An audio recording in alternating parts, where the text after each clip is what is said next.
Bienvenue au podcast de lutte en deux chaises de métal, le podcast animé par moi, Marco, et l'encyclopédie de la lutte au Québec, TJ Holiday. Quoi? Rien, tu l'as dit comme faut.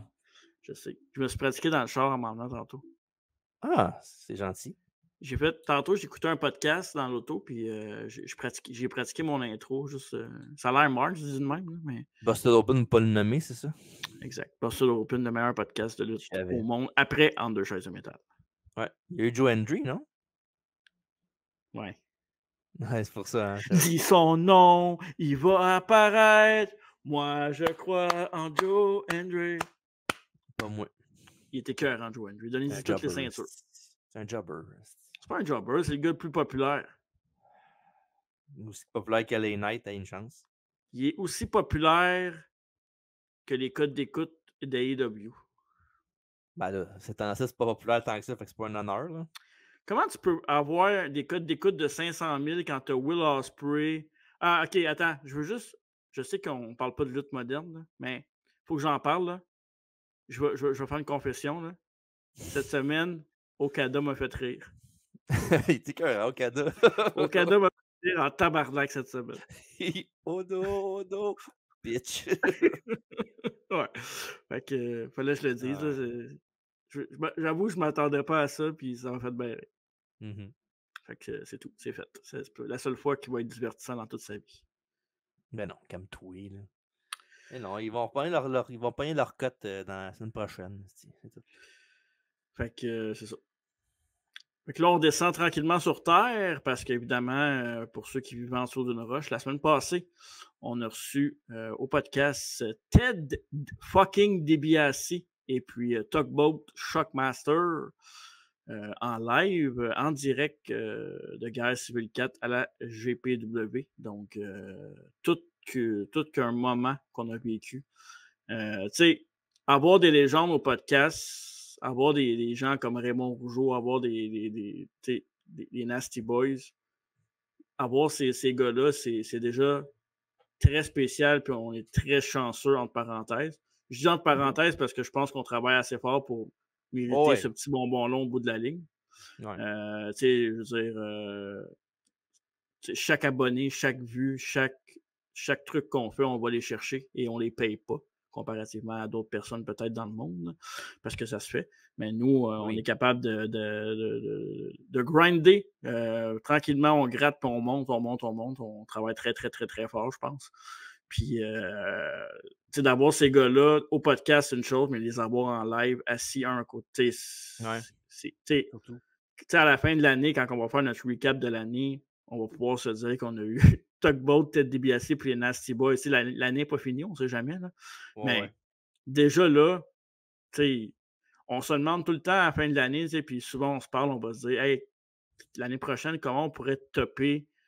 Qu'est-ce qui pourrait arriver de plus l'année prochaine qu'est-ce qu'on a vécu cette année? Puis cette année, je pense qu'on est passé à une autre étape. Puis ça, c'est en plus de toutes nos entrevues avec les lutteurs québécois, tous les stun shows qu'on fait, puis le rétro review aussi qu'on continue de pousser parce que la lutte rétro, on va se le dire, c'est ce qui est le plus écœurant.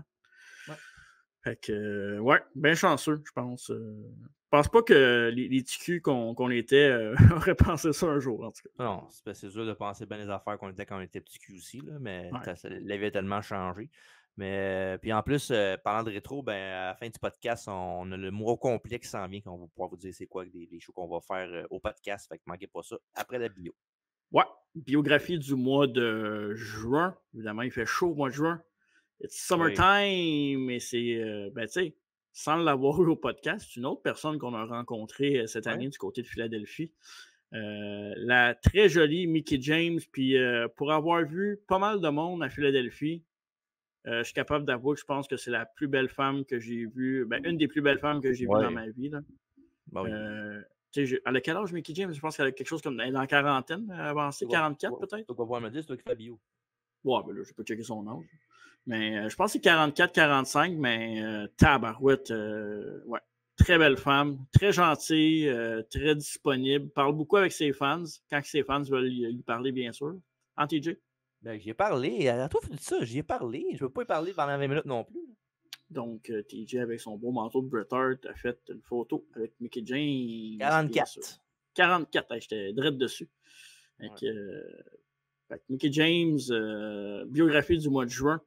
Puis ça va être très intéressant. Une carrière qui est longue, mais qui n'est pas difficile à suivre. Je pense que même à TNA, on est capable de voir facilement ce qu'elle a fait. C'est très accessible. Ben, peut-être qu'on l'a pogné aussi au début de sa carrière. On était dans notre. Dans le temps qu'on écoutait la lutte, puis ça faisait déjà des années qu'on écoutait la lutte, mais j'ai l'impression qu'on connaît plus sa carrière sur le bout des doigts.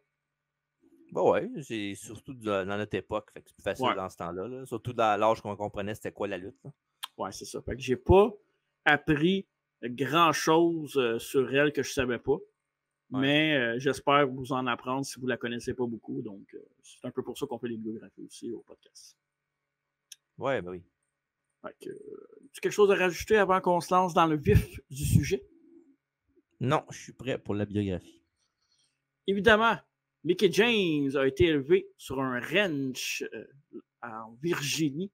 Donc, dès son jeune âge, elle travaillait avec la famille, elle a aidé ses parents sur le ranch. Évidemment, ceux qui ont des fermes, ceux qui ont des ranchs, ceux qui ont des terres, c'est beaucoup de travail, c'est 7 jours sur 7, donc il n'y a pas vraiment de répit et repos.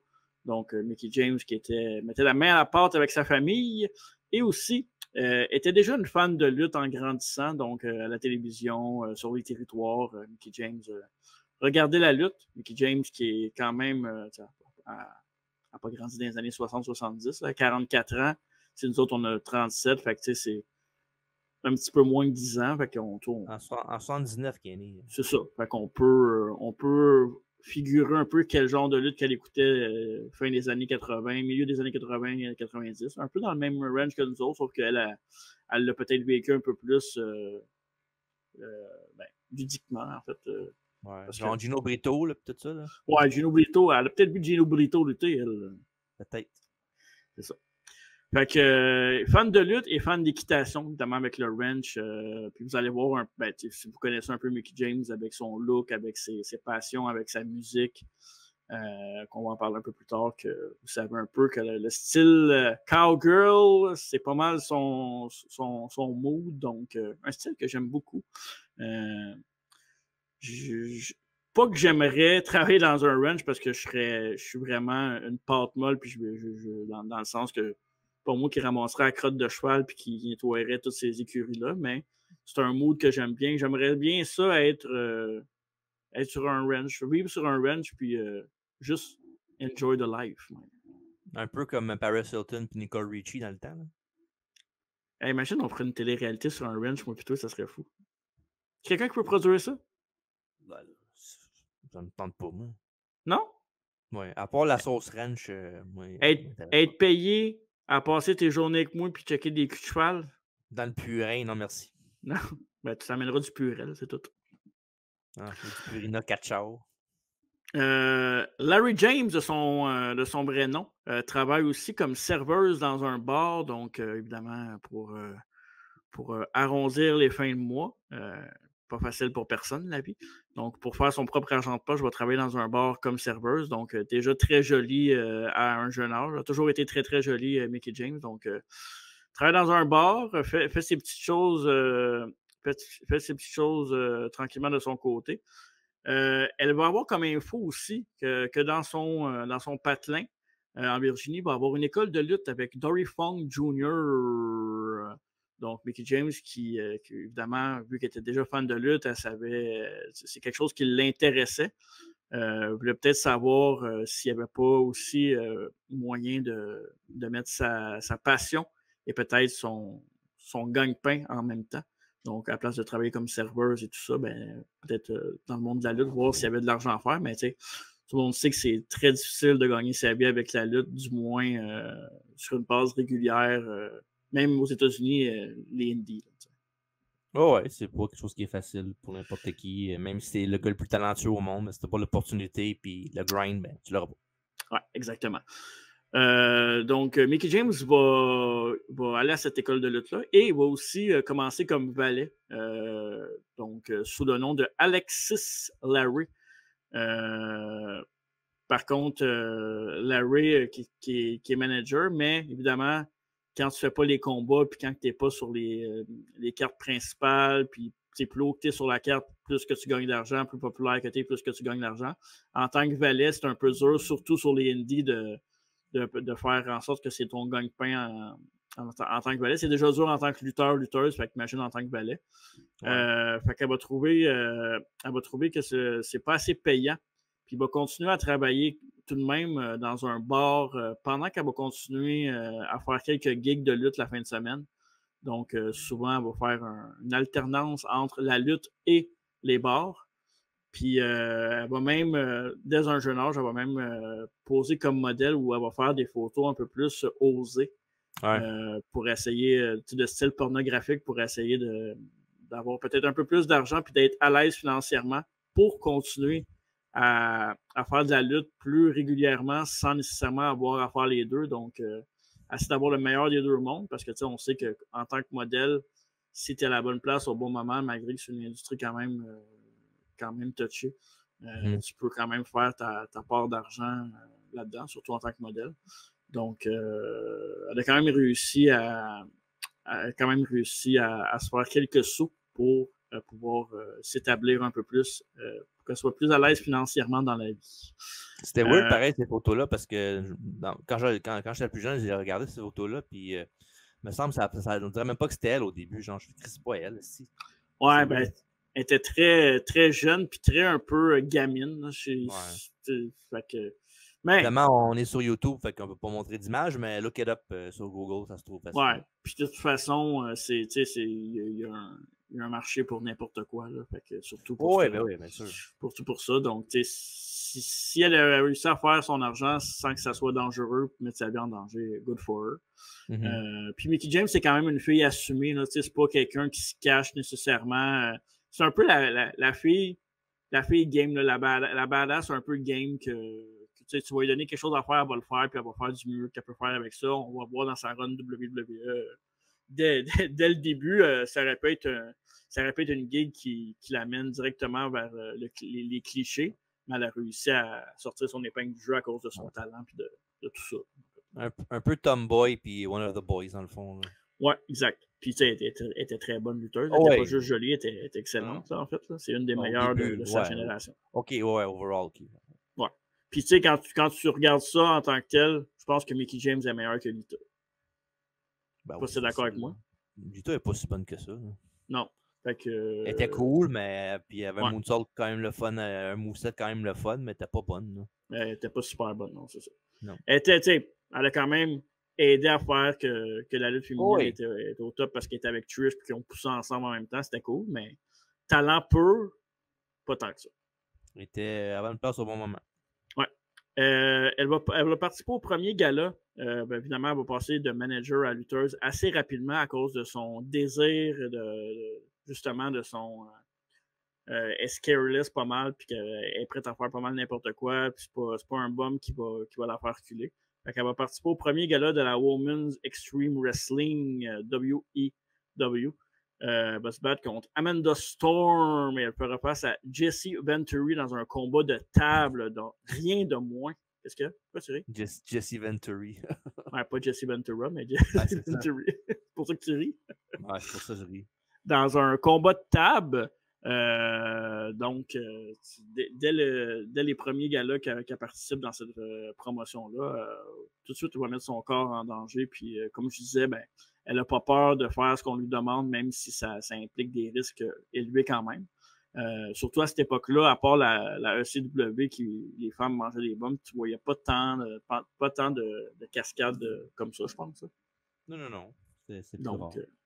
Tout à son honneur d'essayer de faire son chemin pour montrer que, comme tu dis, one of the boys, puis qu'elle est capable de grinder. Puis elle va aussi participer dans une Battle Royale où le titre de la WWE était en jeu. Malheureusement, c'est pas une Battle Royale qu'elle va remporter, mais tout de même, fait marquant du côté de la Women's Extreme Wrestling. Pas longtemps après, James va faire une apparition pour la TNA le 19 juin 2002 pour le premier show télé ever de la TNA. Donc, elle va apparaître brièvement. Evening Gown. Ouais, c'est ça. Evening Gown match. Donc, si vous regardez ce show-là puis les débuts de TNA, vous allez voir beaucoup de lutteurs, lutteuses que peut-être qu'à l'époque, vous ne disiez rien, mais qui ont eu pas mal de gigs ou de carrières par la suite dans le monde de la lutte professionnelle. Ouais. Fait que c'est intéressant. Puis, tu sais, on parlait de Joe Andrew au début du show. J'avais aucune idée qu'il avait fait l'affaire en 2014 avec c'était à SmackDown ou à Raw. Ça se peut, je sais même pas même quoi tu parles. Il était avec la WWE, là, il avait fait il avait apparu à WWE TV, là, je me souviens pas c'était quoi le spot, là, mais bref, ils l'ont montré sur Internet cette semaine. Fait que tu peux checker pendant ce temps-là, mais c'est toujours le fun de dire hey, tu te souviens-tu c'était qui était dans ce show-là ou qui était, mettons, le prêtre ou le commentateur ou peu importe quel personnage il faisait. Et c'est toujours le fun de voir que c'est un nobody qui, à Star, ben, il réussit ou qu'il est over dans le monde de la lutte en général. Okay, il était un Rosebud. Ouais.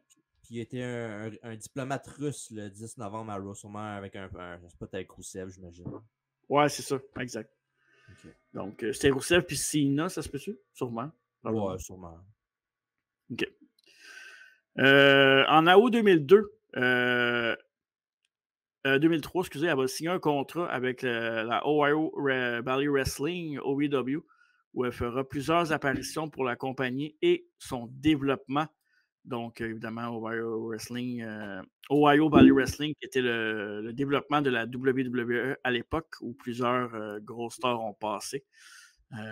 Donc, c'est le club école. C'était NXT avant, dans le fond, là, si on veut. Ouais.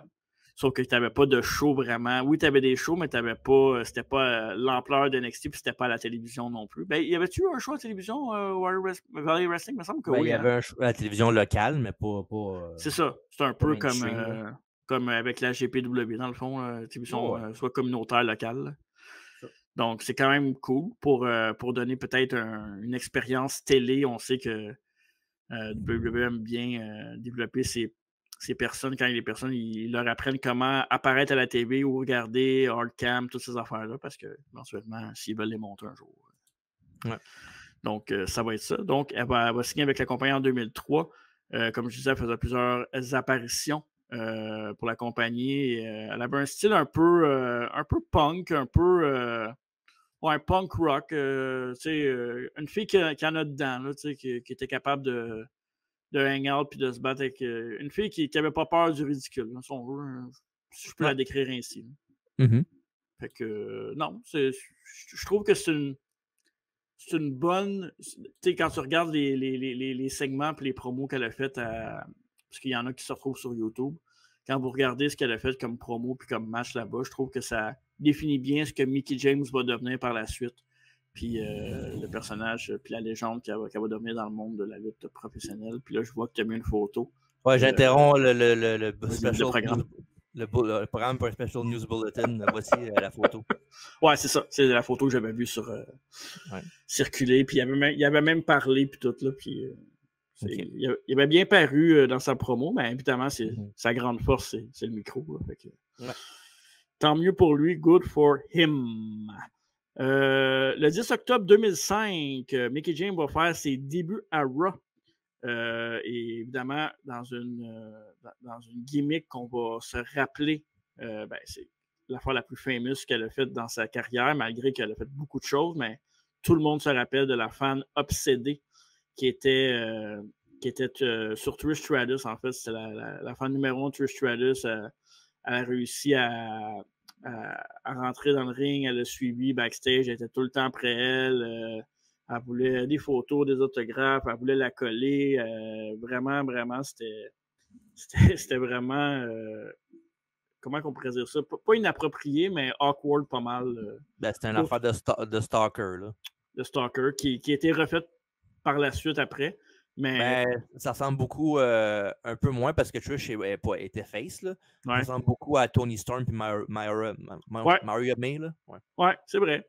Puis, par contre, Maria May et Toni Storm, ils ont comme slacké un peu sur le Je trouve que Mariami était intense, mais elle n'est pas moins intense aujourd'hui, non? Bah, à Non? cette heure, il se frotte, il se donne des becs, puis Ouais, ça, c'est un peu bizarre, honnêtement. Là. Chacun son truc, hein? Ouais, c'est ça. Mais c'est quand même la gimmick qui a réussi le plus depuis Trish puis Mickie James, honnêtement, Mariami puis Toni Storm. Peut-être parce que Toni Storm est vraiment over puis que Mariami, elle avait quand même son star power avant d'arriver à AEW. Elle était quand même connue puis reconnue À Stardom, surtout. Là. à Stardom. Donc, puis à Stardom avec Internet, ben, les gens sont plus faciles à reconnaître. Quand ils arrivent, ben, ils sont déjà un peu over malgré à cause de l'Internet. Puis, parce que Stardom, c'est pas tout le monde qui va regarder ça. Non. À l'époque, Trish Stratus avait déjà remporté 5 titres féminins de la WWE.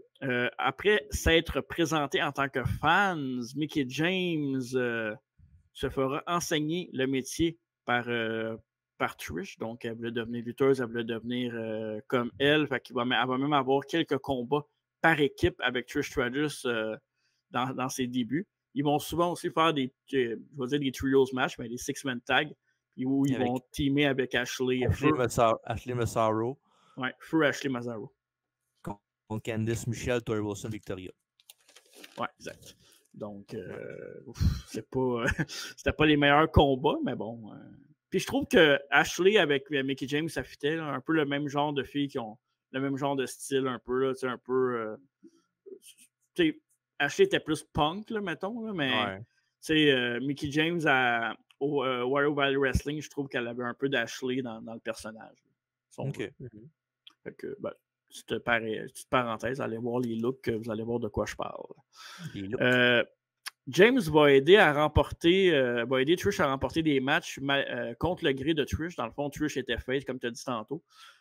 Trish, elle ne voulait pas nécessairement avoir de l'aide de Mickie James, puis comme elle a trouvé awkward, mais James va tout faire pour aider Trish, pour que Trish l'aime. En fait, c'était son but ultime, que Trish la remercie, puis l'acknowledge, si on veut. Donc, puis plus que les semaines avancent, plus que James est obsédé par Trish, là, ça devient vraiment maladif. Vraiment maladif. Elle va même s'habiller comme elle. Si je ne me trompe pas, c'est une fête d'Halloween au mois d'octobre. Fait que, évidemment, il y a tout le temps des stuns de personnages, donc elle va se faire un double. En fait, comment je disais ça? Une copie conforme de Trish. Un cosplay.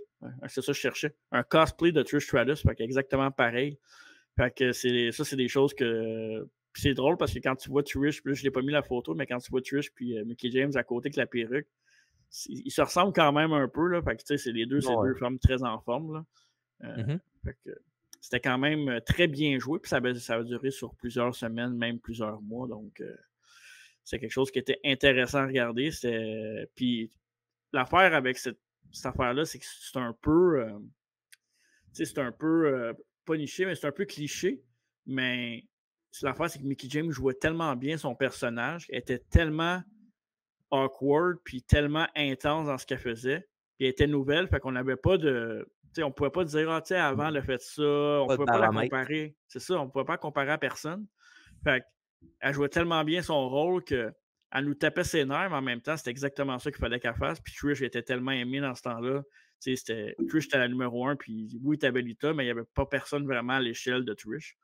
Fait que je pense que ça a bénéficié au personnage de Trish, oui, mais Mickie James a tellement bien joué son rôle qu'elle s'est comme instaurée automatiquement dans le top avec Trish Stratus.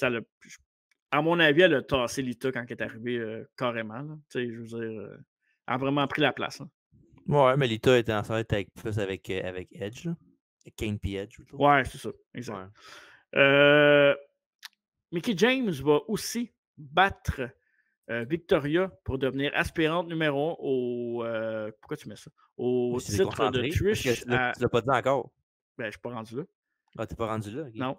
Elle va dire. C'est ça. Elle va battre Victoria pour être aspirante numéro 1 au titre de Trish à New Year's Revolution, donc au mois de janvier. Et ça, c'est le même pay-per-view où Edge encaissé son Money in the Bank, quand tu parlais de Lita qui était avec Edge tantôt, c'était à ce pay-per-view-là qu'Edge a encaissé son Money in the Bank pour la première fois, le premier Money in the Bank sur John Cena à New Year's Revolution. Donc, puis le match New Year's Revolution, c'est un match très notable. C'est un match qui va durer. En fait, c'est pas vrai. Elle a gagné contre Victoria, puis à New Year's Revolution, elle s'est battue contre Trish pour la ceinture. C'est ça que je voulais dire. Okay. Et le combat, c'est un combat de 7 minutes. Fait que, tu sais, il faut se rappeler aussi qu'à cette époque-là, les femmes, tu sais, il y a quand même eu des débats, même dans les années passées, les 2-3 dernières années, puis même à AEW aussi, parce que les femmes n'avaient pas assez de temps de match.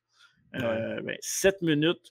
Puis, tu sais, on parlait dernièrement, puis j'en reviens là-dessus, sur Overlord puis 1, 2, 3 Kid qui ont fait peut-être le meilleur match de 5 minutes de toute l'histoire, là, ou 4 minutes quelque chose.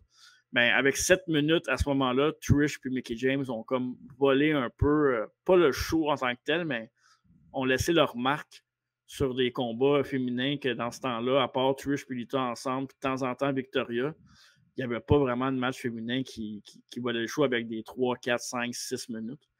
Donc, ils vont faire un solide de 7 minutes à New Year's Revolution. Puis là, on vous rappelle aussi que c'était à l'époque où dans le même pay-per-view, il y avait un deuxième match de filles, puis c'était un Bra and Panties. Fait que tag team match. Fait que, tu sais, quand tu as un Bra and Panties, puis ton match de Women's Championship dure 7 minutes, c'est dur de se faire justice, puis c'est dur de dire que la lutte féminine est en santé à ce moment-là. Puis là, on parle de 2006, t'imagines. C'est pas très loin quand même. Là. Non. Donc, les femmes travaillaient fort pour essayer de rendre ça notable et rendre ça crédible. Fait que tout était à leur honneur. Trish remporte le match et explique à Mickie James que ça la rend inconfortable. Puis pour rajouter la cerise sur le Sunday, ben, tu l'as montré tantôt, mais ça, c'était avant leur combat à New Year's Revolution. Fait que tu peux le mettre si tu veux. Là. Mais évidemment, Mickie James va passer à une autre étape de leur relation, où elle va embrasser Trish Stratus dans un show de Noël avec le Guy en haut de leur tête. Donc, c'est un moment quand même assez pour les adolescents qu'on était à l'époque, assez joyeux. On dit ça comme ça.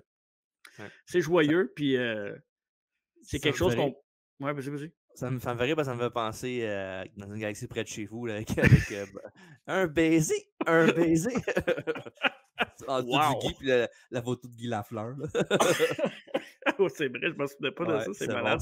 Bon, puis c'est ça, évidemment, c'est une top star, c'est la Women's Champion, puis c'est pas quelque chose qu'on pensait qu'il allait arriver, mais comme je disais tantôt, Trish était quand même assez ouverte aussi dans les storylines. Elle a fait des storylines assez borderline, puis des fois qu'elle a dépassé la limite. Là. On a juste à penser au bout de ce qu'elle faisait le chien avec Vince McMahon dans le ring. C'est quelque chose qui aurait pu nuire à la carrière de Trish. Puis aujourd'hui, on la voit comme une des plus grandes femmes de tous les temps. Mais avec un segment comme ça, c'est quelque chose qui aurait pu ruiner sa carrière, je pense. Elle a embrassé bien du monde aussi là-bas. Ouais, Trish. Elle a embrassé Cena, The Rock, Mickie James. Tu as embrassé Cena, t'es sûr? Je pense que ouais. Pas mal sûr que ouais. Non, je pense que tu penses à AJ Lee, toi, en disant Cena. Ah, peut-être. Ouais, AJ Lee aussi. Parce qu'elle a embrassé The Rock, elle a embrassé Jeff Hardy, elle a embrassé Christian. Ouais. Elle a embrassé Jericho. Mickie James. Mickie James. Mais Mickie James, c'est l'autre qui l'a plus embrassé qu'elle. Ça reste quand même un baiser. Là. Puis je suis sûr qu'il y en a d'autres aussi. Là. Ouais. Mais c'est ça. Vince McMahon, évidemment. Ouais, c'est vrai. Linda McMahon aussi. Là, calme-toi. Ouais, elle a embrassé Linda McMahon, me semble. Non, je pense pas. Je suis pas mal sûr, moi. Ouais, peut-être un petit bec ça joue, peut-être, dans le temps que. Non. Me semble que c'était comme, genre, vraiment comme. Chose de même. Non, Carlis, tu me niaises. Faudrait checker, là, mais bref. Je vais taper ça en 2024, là, mais. Fait que, tu sais, c'était à l'époque où il y avait pas mal de trucs assez sur la ligne, comme on disait tantôt. Fait que c'est ça. Mais en même temps, pour cette storyline-là, je trouve que ça marche parce que ça rend juste le tout plus inconfortable. Puis Trish est vraiment plus capable. Fait que, après la victoire sur Mickie James, après l'avoir battue, elle explique que là, ça va faire qu'elle n'est pas intéressée, elle n'est pas amoureuse, elle l'aime bien comme amie, mais sans plus. Puis que ça commence à dépasser les bornes, puis que assez, c'est assez. Là, puis elle est quand même assez sec, ce qui va rendre un peu Mickie James triste, comme elle va faire comme le gros bébé, puis elle va être dans son coin, puis elle va être triste. Mais lors de Saturday Night's Main Event, Trish et James vont remporter un combat où ce que Mickie James va essayer de réembrasser Trish après le combat parce qu'elle est contente puis elle veut montrer sa joie puis qu'elle l'aime beaucoup. Fait qu'elle va essayer de l'embrasser sur le ring sans Guy Lafleur. Puis elle va essayer de la forcer à l'embrasser sur la bouche, mais à ce moment-là, Trish va la repousser. Puis elle va vraiment être. Là, c'est assez. Elle va arrêter d'être gentille, puis elle est sec avec, elle la pousse. Et c'est à ce moment-là que Mickie James va faire son heel turn et va se retourner contre Trish Stratus. Fait que là, elle va passer la fan très possessive à enragée, puis hors de contrôle, elle ne se contrôle plus. Fait que ses sentiments ont tellement dépassé ses limites que c'est elle qui est devenue l'enragée puis la heel. Donc, très, très, très beau segment, très, très bien fait, très bien exécuté. Trish est crédible, Mickie James est crédible, puis là, ça donne une importance à Mickie James qui devient la vilaine, puis devient un acteur important dans la division féminine pour de vrai. Fait que là, c'est vrai. Qui devient officiellement la challenger. Donc, ça va faire un programme entre les deux qui va se rendre jusqu'à WrestleMania 22. Donc, un des meilleurs matchs féminins de l'ère moderne à cette époque-là. Et ce qui est vraiment surprenant, puis je suis pas mal sûr que je ne m'attendais pas à l'époque, Mickie James remporte le combat et bat Trish Stratus. Fait que je suis pas mal sûr que j'ai pas calé ça à l'époque. Je sais pas pour toi, là. Bon, je m'en rappelle pas, pour être bien franc, toi, là, je pensais qu'il était pour gagner, là, mais Mhm. le match était bon, puis évidemment, il y a un moment controversé dedans que tu vas m'en parler dans pas long. Là. Ah, ben, je te laisse, Mais, tu peux y aller si ça te tombe, là, je vais te laisser un peu je suis parler. pas sûr que je vais l'expliquer, là, mais non, mais ça, en fond, ce qui est arrivé, c'est qu'il y avait un spot que m'a amené Trish était pour faire de son bulldog à Mickie James. Mhm. Puis Mickie James a comme mis sa main entre les jambes de Trish, puis après ça, elle a comme fait un V avec ses doigts, puis comme ça faisait un Ah, elle cunnilingus, lichait, là. ça. Ouais. Ouais. Puis c'est ça. Puis ça, c'est un affaire, évidemment, que si tu dois regarder ça sur le network, ben c'est plus là. Puis évidemment, ça sera plus jamais là, je pense. Ouais, ben c'est ça. C'était allé un petit peu plus dans le osé. En même temps, on était sur pay-per-view. Fait que c'est correct. Puis je pense J'ai que le Mickie DVD James. si vous voulez le voir. Non, mais moi, en même temps, Ouais. je me dis, tu veux me donner Ça une va gimmick avec, comme là. ça, tu veux me donner une gimmick de même, tu veux que je sois obscene, tu veux que je sois intense, ben, c'est ça. Elle était intense, elle a joué son personnage, puis oui, c'était borderline, c'était sexualisé un peu, mais comme je dis, c'est WrestleMania 22, puis on est en 2007 à peu près, là, 2007. Fait que, c'est ça. Fait qu'on est là, puis évidemment, tout évolue, mais dans ce temps-là, c'était ça, puis je pense qu'il y a encore moyen de jouer sa ligne en faisant des trucs de même, c'est juste qu'il faut le faire avec respect puis avec consentement. Fait que, rendu là, c'est ça. Et ben, c'est pas terminé pour les deux. Donc, après la victoire de Mickie James et nouvelle championne Women's de la WWE, les deux vont avoir un rematch à Backlash. Par contre, un rematch qui va couper court parce que pendant le combat, Mickie James va lancer Trish Stratus en bas du ring où elle va se disloquer l'épaule et va avoir de la difficulté à continuer le match. Mais Trish Stratus va remporter quand même ce combat-là lorsque Mickie James va péter les plombs pendant le match et va l'étrangler jusqu'à temps que l'arbitre la disqualifie. Donc, encore là, très, très, très bonne idée. Je ne suis pas pour les DQ, mais dans ce truc-là, le fait qu'elle soit complètement pété un plomb et qu'elle perd le combat, ben, premièrement, elle ne perd pas sa ceinture parce qu'elle perd par DQ. Trish se blesse, fait que ça fait du sens. Fait que tout fait du sens là-dedans. Fait que je ne sais pas si ça a été collé on the spot parce qu'elle s'est blessée ou si c'était déjà le finish. Mais un ou l'autre, même si c'était déjà le finish, ça a bien tombé pareil que elle s'est blessée malheureusement, mais qu'ils ont pu faire ce finish. Ouais. Puis évidemment, je me rappelle le storyline un peu après le turn à Survivor Main Event. Là. Ouais. Il y avait le fameux spot où Mickie James avait sa pièce à bien à elle avec tous les posters de Trish Stratus partout. Ouais, c'était cool ça. Les lampions puis tout. Puis je sais pas si tu te souviens, Mané aussi, il y avait une histoire avec. Tu parlais tantôt que Trish elle se faisait copier par. Mickie James faisait le cosplay de Trish Stratus. Ouais. Mais Mané, c'était le contraire qui est arrivé. C'est Mickie James, c'est Trish qui faisait le cosplay de Mickie James, puis l'autre, Mickie James, elle n'aimait pas ça, puis tout. Puis il y avait aussi un Mané, je sais pas si tu te souviens d'un dénommé Jack. Non, mais tu vas nous le montrer à l'écran, je pense, sur YouTube. Ouais, ben c'était genre, je me rappelle pas si c'était un ex-copain de Mickie James ou de Trish Stratus ou whatever. C'était, il avait été kidnappé, là. Ouais, c'était son crush de l'école secondaire, je pense, on a pas la même. À Mickie James ou à Trish? Non, à Mickie James. OK. Parce que c'est un gars qu'elle aimait beaucoup au secondaire, qui l'avait rejeté ou je sais pas trop, une affaire de même. Là. Puis le gars, il voulait avoir Trish à la place, c'est ça? Ouais, c'est ça, exact. Ouais. Il y avait okay. des posters de Trish, ouais, c'est ça. Ouais. Fait que c'est ça. C'est ça. C'est hot pareil. En tout cas, il a réussi le gars dans la vie, hein? Ben là, c'est la seule fois que je l'ai vu, puis je l'ai jamais vu depuis ce temps-là, fait que je suis pas sûr qu'il a réussi tant que ça. Tu sais qu'on aurait pu faire séparer, pas séparer la naissance, mais on aurait pu faire une affaire de même que moi aussi, tu m'as déjà attaché puis crissé une volée de même, mais. Ben, je t'avais C'est pas pas, attaché. c'est pas toi qui étais déguisé en écolière. Non, non, Chris, non. Non, c'est vrai que tu t'avais attaché, c'est les autres qui t'avaient attaché. Ah, Moi, c'est ça, c'était les écolières, ouais. Puis toi, après ça, Ouais. tu m'as crissé une volée. T'es crissé une rince, c'est tant mieux. Je le méritais pas, je t'avais rien fait, là. Mais. Fuck off, même t'avais dit gris, c'est un gros biscuit soda en métal. Chris, c'est moi qui s'est cassé l'orteil après ça. C'est ça qui est le pire. Je suis pas fait mal pantoute, toi, t'as blessé l'orteil. Puis après ça, j'étais embêqué comme notre biographie du mois de juillet. Only in wrestling. Exact. Fait que c'est ça, comme je disais, ben, ça finit par DQ, donc Mickie James conserve sa ceinture. J'adore cette photo-là. Faites un meme, ça. Exact, conserve sa ceinture. Quand t'as oublié de fermer le four à la maison. Puis, je regarde cette photo-là, puis tu sais, Mickie James, elle avait, je pense que elle avait un habit un peu d'écolière aussi, hein, à ce moment-là, je pense, dans ce show-là. Non, 22, elle l'a déjà eu, là, mais non, elle était en jupe normale, là, puis en rose. Avec son personnage de même, là, je trouve que Mickie James puis Mary Lee Rose se ressemblent beaucoup dans ce personnage-là.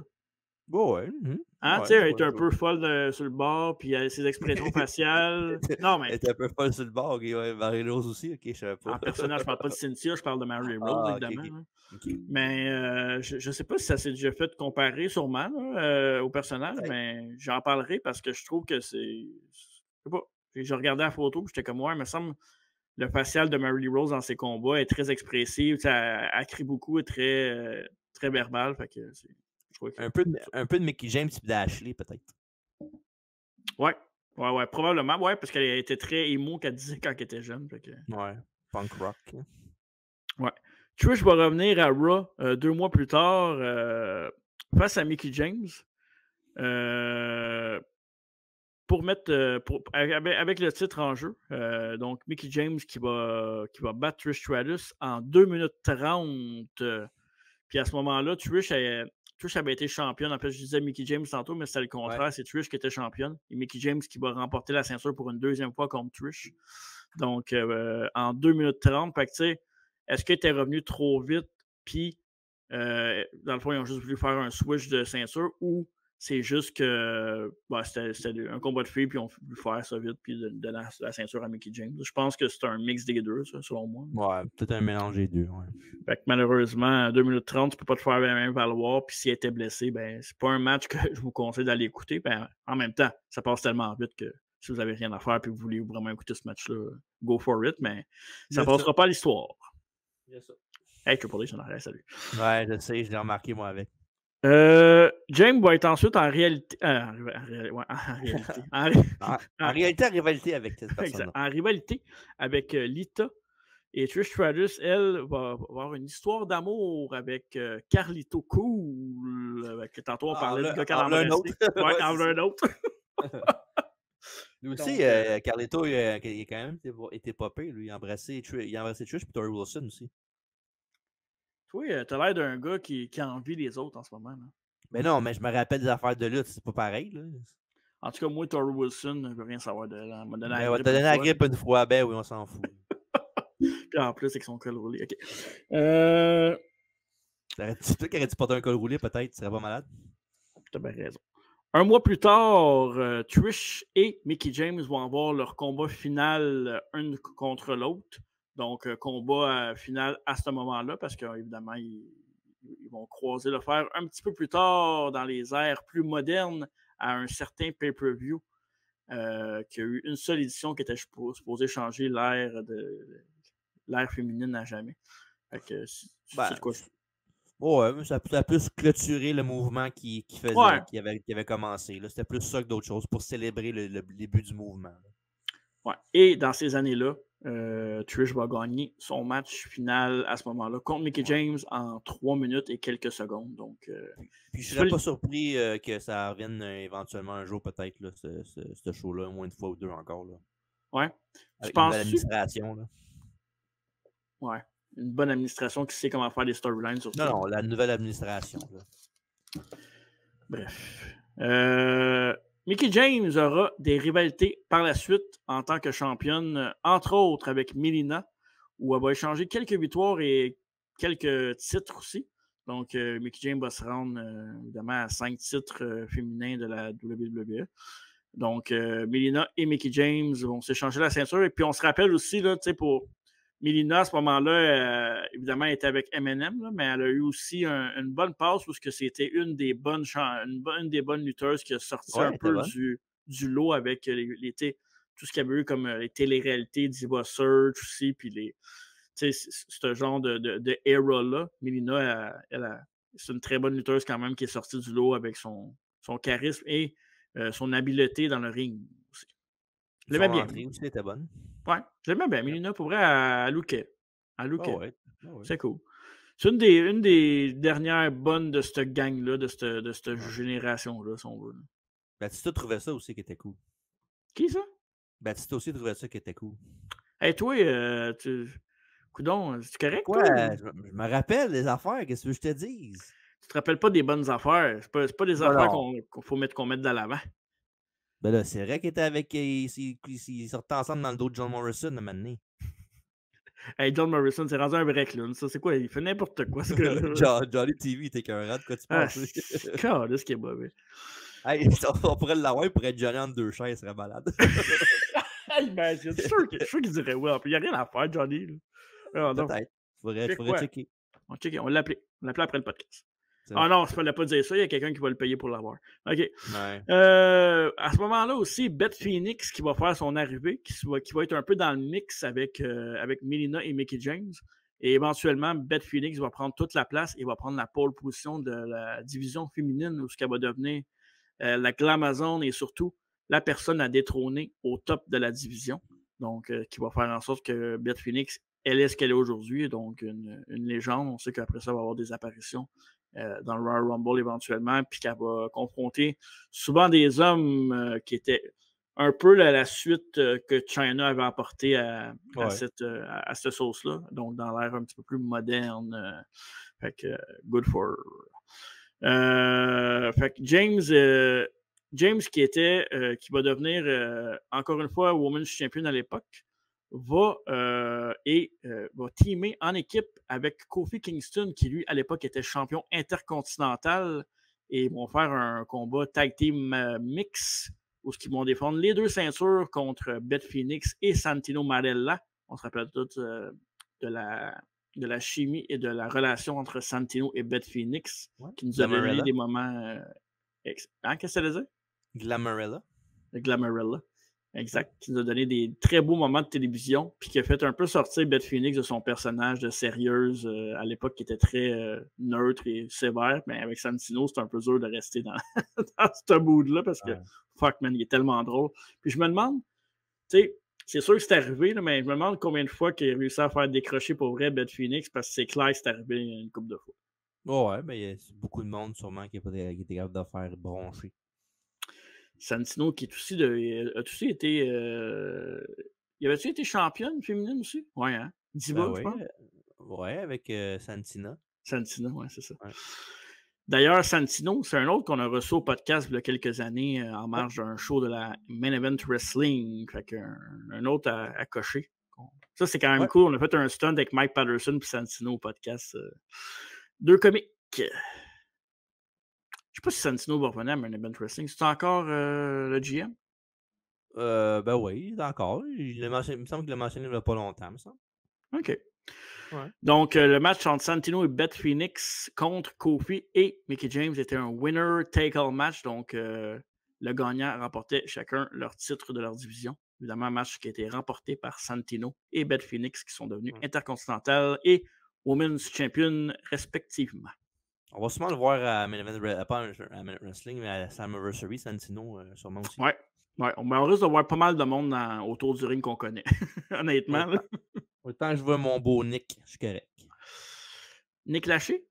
Non, Nick Nemeth, il lutte contre le Rich Swann pour le Six-Way. OK. J'espère qu'il va gagner. J'ai hâte de voir PCO contre AJ Francis. Ouais. Bon, au moins la storyline dans la descente, là, au moins. Là. Mais moi, tu sais que je suis un gros fan de Steph, la petite copine de PCO, je l'aime bien. Steph Delander. Ouais. Ouais, c'est correct. Ouais. Elle fait une bonne job avec Marc Cardona aussi. Elle fait une bonne job du coup. Parfait.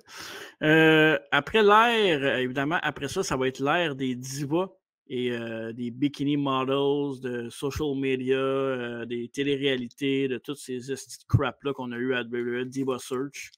Fait que toutes ces affaires-là vont rentrer. Donc, évidemment, dans ce lot-là, on va avoir aussi la Québécoise Maryse qui va un peu shiner dans cette formule-là de la WWE. Évidemment, des personnes qui ont fait leur marque dans le monde du modeling puis qui vont amener des nouveaux yeux sur la WWE ou juste sur Vince McMahon.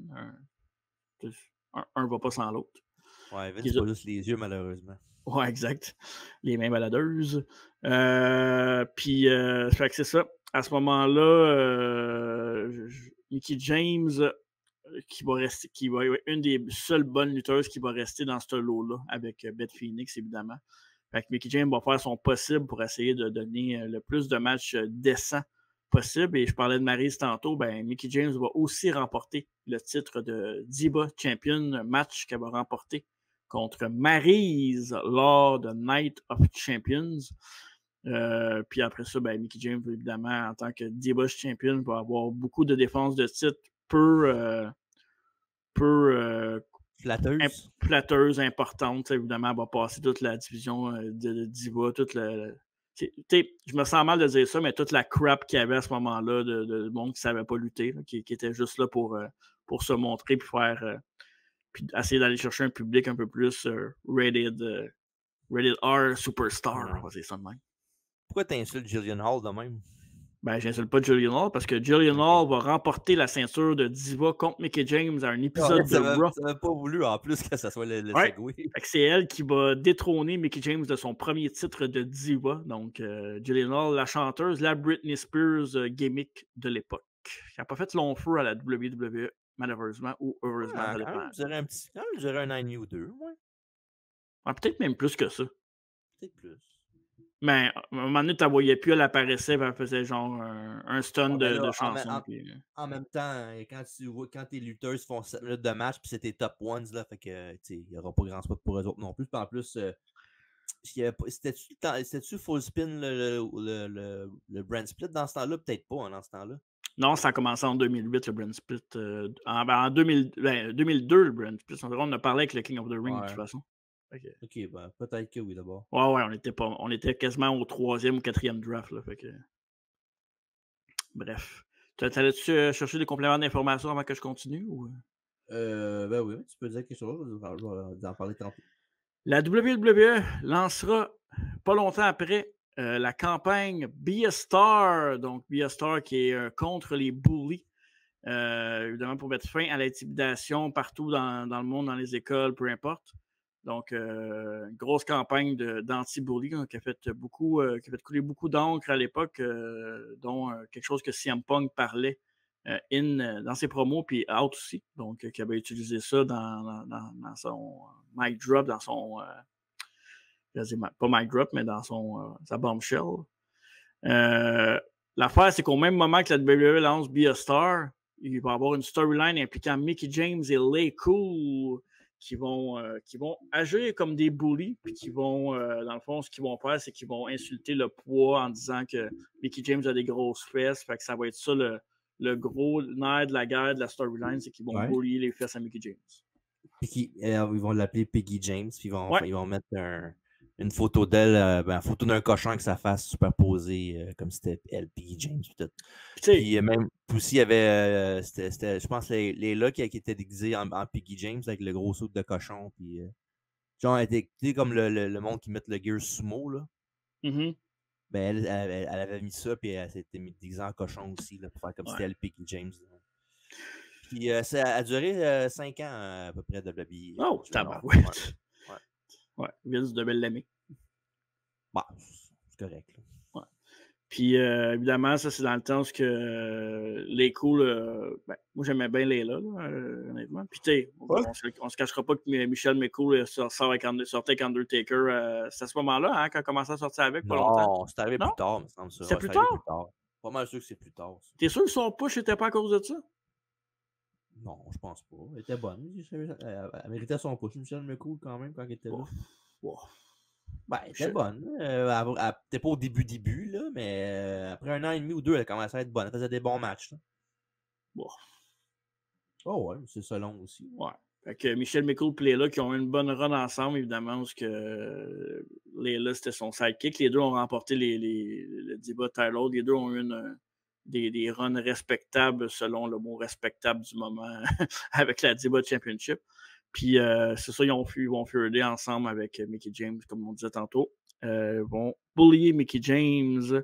Donc, ça a fait couler beaucoup d'encre, évidemment, quand tu fais une campagne anti-bully puis tu arrives avec une affaire de même. Puis en plus, c'est drôle parce que tu bullies Mickie James sur son physique, mais tu sais, Mickie James a zéro gras, puis dans le sens que a un des plus beaux physiques, qui a un des plus beaux physiques de la business. Fait que tu sais, ça fait pas tellement de sens non plus. C'est pas comme s'il avait bullié, mettons, une Nia Jax que tu sais, est un petit peu plus overweight, puis là on fait comme, ouais, c'est pas correct, mais ça fait plus de sens que Mickie James, mettons. Si tu veux aller dans ce truc-là. Il a fait pareil avec Molly Holly aussi. Là. Ouais, une autre affaire qui n'avait pas de raison d'être. Là. Ouais. Qu'est-ce que tu avais dit tout à l'heure, Taker, puis l'autre, c'est quoi tu avais dit, 2006-2007, c'est quoi tu avais dit? Ben, on était rendu à peu près en 2008, là, 2008-2009. Là. OK, ben c'est ça. Elle a marié Taker en juin 2010 quand même. Mais elle était avec avant, pareil. Là. Elle le fréquentait. Elle a eu un divorce en 2006. Je ne sais pas si c'est arrivé après ou... En quelle année que le mot Sarah dans le coup de Taker s'est fait effacer? Je sais pas, aucune idée. Et donc, c'est ça, Michelle McCool. James va remporter la ceinture. Dans le fond, pour essayer de sauver la face, la WWE vont donner ils vont faire en sorte que Mickie James bat Michelle McCool dans cette tempête médiatique-là qui a fait, oui, couler de langue, mais c'était pas la plus grosse tempête médiatique de la WWE et de Vince McMahon. Surtout à l'époque, il y avait déjà eu plusieurs autres tempêtes, mais ils vont donner la ceinture à Mickie James juste pour bien paraître, mais ça va durer peut-être 2-3 semaines, parce que Michelle McCool va récupérer la ceinture Diva Championship, puis il n'y a pas d'hasard dans la vie, parce qu'un mois plus tard, la WWE va libérer le contrat de Mickie James en disant qu'ils s'en vont dans une nouvelle direction avec leur division féminine et qu'elle ne fit plus dans les plans. Donc, effectivement, si vos plans étaient de mettre la médiocrité pour la division féminine et montrer juste des fesses et des totons, effectivement, elle ne fitait plus dans les plans parce qu'elle avait beaucoup plus de talent que ça. Quoi? Non, mais j'allais dire de quoi, mais j'ai oublié c'était quoi. Pense-y, mon chum, on n'a pas fini encore. On a le temps, oui. Hein? On a le temps. En 2010, Mickie James va retourner sur les Indies, donc elle va faire plusieurs dates sur les Indies. Elle va retourner à ses premières amours, où elle va évidemment avec maintenant un nom, avec l'expérience de la WWE, avec les titres de féminin, avec sa rivalité avec Trish, tout ça. Donc son nom va valoir beaucoup plus qu'à l'époque, où elle n'était pas connue. Donc elle va pouvoir se faire quelques cachets. Désolé. Désolé. Ça arrive, hein, des fois. On ne peut pas le retenir. Oui, c'est la nature humaine. Puis, elle va réussir à se faire quelques bookings, quelques payes sur les circuits indie. Donc, chose qu'elle va avoir mérité. Donc, tant mieux pour elle. Puis, ça lui donne une certaine liberté. Et, au même moment, elle va commencer une carrière musicale qu'elle a toujours rêvé d'avoir parce que, évidemment, On the Side a pris des cours de chant, elle chantait. C'est une passion qu'elle avait. Évidemment, on parlait de grunge tantôt puis de mood country. Ben, elle va se lancer dans la musique country avec un album en 2010 où le premier single va s'appeler Hardcore Country. Et là, moi, je t'ai mis la photo de Somebody's Gonna Pay. Ça, c'est son deuxième opus à Mickie James. on va en reparler un petit peu plus tard, mais c'est correct. Tu as mis quand même une pochette d'album que j'ai mis. L'autre n'est pas là, t'avais-tu mis l'autre? Non, je n'avais pas mis l'autre. OK.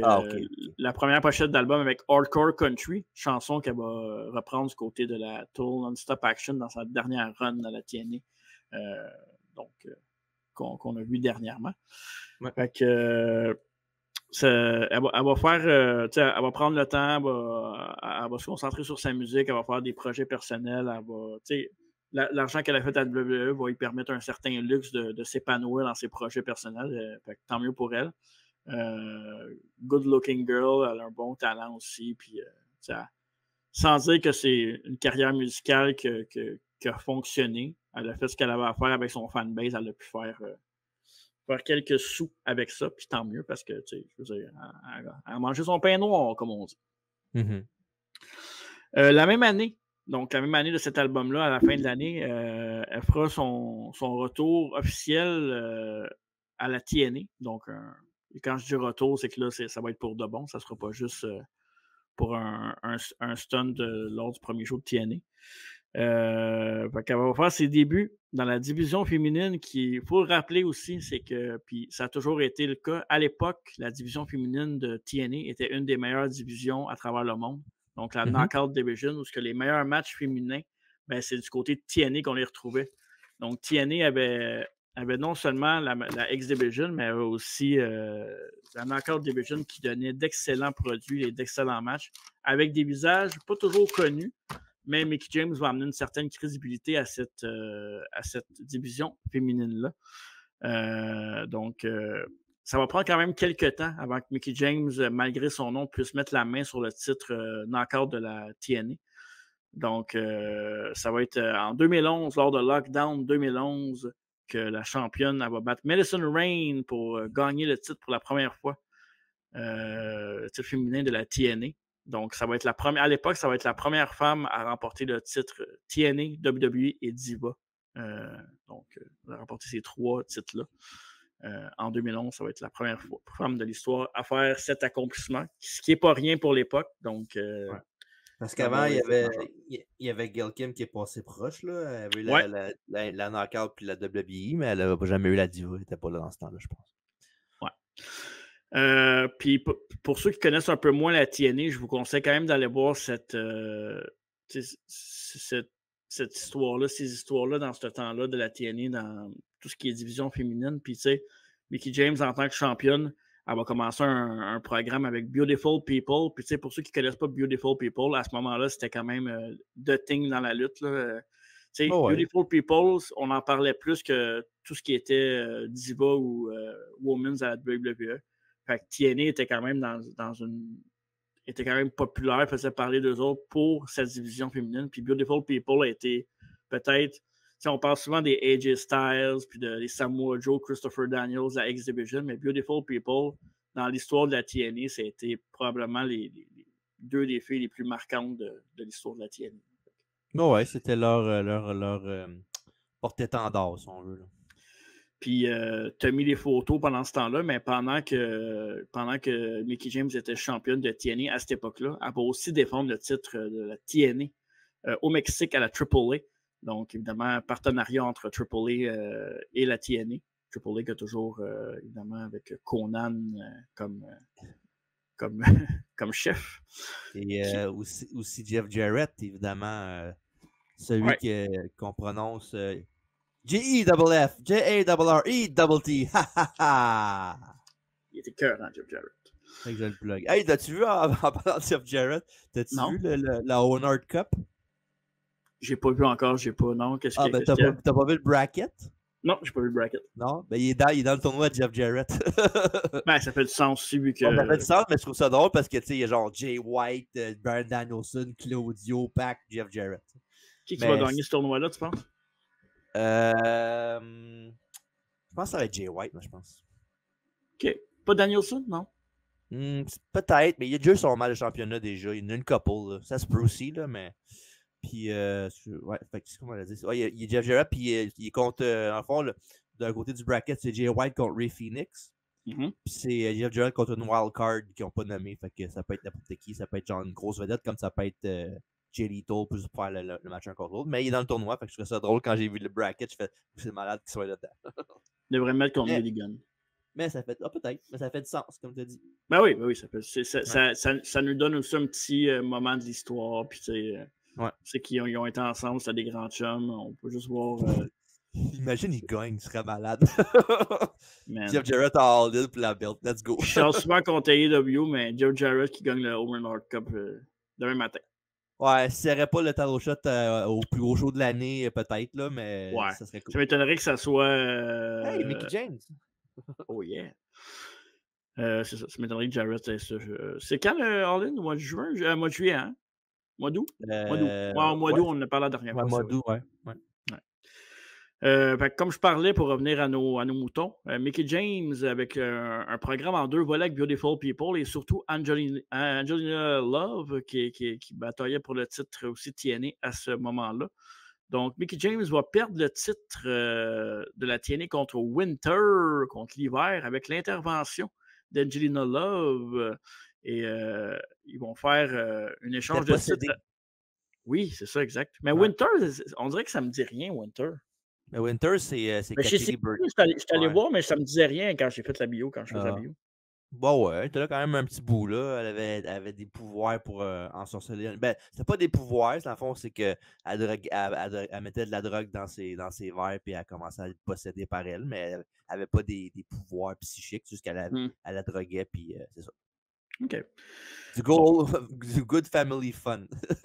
Moi, les affaires de psychique et de hocus pocus, ça m'intéresse pas. Oui, gardez ça dans votre cours, je veux rien savoir là. Exact. Donc, c'est ça, ils vont s'échanger le titre à 2 reprises. Donc, au moment où la feud va être finie avec Winter, Mickey James va être championne knockout pour une 3e fois. Donc, à l'espace d'un mois et demi, 2 mois, elle va avoir remporté 3 fois le titre TNA. Donc, bref, c'est ça. En 2013, alors que la carrière de Mickey James était un peu en montagne russe, elle faisait des matchs, elle était là, mais elle ne gagnait pas tant que ça. Elle avait moins de victoires. Évidemment, tu ne peux pas toujours gagner aussi. Tu as toujours des creux de vague dans ta carrière. Donc, remportait de moins en moins de matchs. Donc, il va y avoir un changement d'attitude. Donc, après plusieurs défaites consécutives, et malgré les défaites consécutives, il va toujours faire les meilleures matchs de la carte, surtout pour la division de knockout, et des fois même pour la carte au grand complet. Donc, elle va attaquer Velvet Sky et faire un heel turn officiel, donc son premier heel turn depuis la WWE, depuis sa rivalité contre Trish Stratus. Donc, ça fait quand même un bail. Ça faisait longtemps qu'on n'avait pas vu Mickey James heel. Par contre, ça ne sera pas la heel Mickey James qu'on connaissait à l'époque, qui était un peu folle. Ça va vraiment être une heel plus classique. Peut-être quelque chose à rajouter là-dessus, vu que Mickey James est une de tes favorites. C'est dans ce temps-là qu'elle embrassait des filles avant de faire son finish? Ouais, exact. Fait que, je dis pas folle, mais elle reste un peu finalement. Ben, en fait, c'était plus un mind games là, pour dire c'est à moi, je te possède. C'est ma propriété. C'est le Kiss of Death, c'est juste ça. Ouais, c'est ça. Fait que, puis en même temps, je pense que ça faisait aussi un clin d'œil avec ce qu'elle avait fait avec Trish. Fait que c'est un beau clin d'œil, puis ça fait en sorte qu'elle peut faire. Elle est prête à faire n'importe quoi pour gagner un match et mettre son adversaire au tapis. Cool. C'est un cool clin d'œil. Fait que ça va donner. Avec son heel turn, elle va. Hein? Qu'est-ce qu'il y a? C'est deux magazines, ça, cool puis clin d'œil. Ouais, j'avoue que c'est bizarre comme phrase, ça fait un cool clin d'œil. Je le prends. Ouais, c'est correct, t'as bien rebondi sur sur les mots. En fait, le mot était les mots. Là, le 3. Ok, c'est 3. Ça va donner une winning streak à James et il va remporter des matchs et des rivalités intéressantes et des matchs intéressants contre, entre autres, Serena Deeb, qu'on voit présentement à la AEW. Donc, Serena Deeb, évidemment, aussi qu'on a vu avec les Society. Swedish Society avec CM Punk et l'excellent Luke Gallows. Et Joey Mercury, il ne faut pas oublier. Ouais, c'est vrai, Joey Mercury. Luke Gallows et Joey Mercury, ils n'ont pas choisi les plus beaux pour faire leur Society. Hein? Oh, c'est pas gentil de dire ça. Joey Mercury, il est là en tabarnak, m'excuse, là, mais.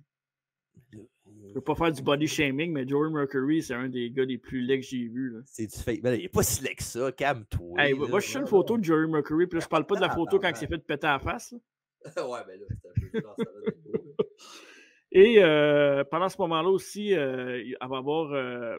Mickie James va remporter le titre knockout une autre fois, une quatrième fois, puis elle va avoir une rivalité, comme je disais, contre Serena Deeb et aussi contre Gail Kim. Puis on dirait que je m'attendais à ce que contre Gail Kim, ça ait eu plus d'impact que ça. Je ne peux pas faire de mauvais jeu de mots. Mais ça n'a pas été des rivalités nécessairement qui vont passer à l'histoire entre Mickie James et Gail Kim, pourtant qui est deux des plus grands talents féminins de la lutte professionnelle.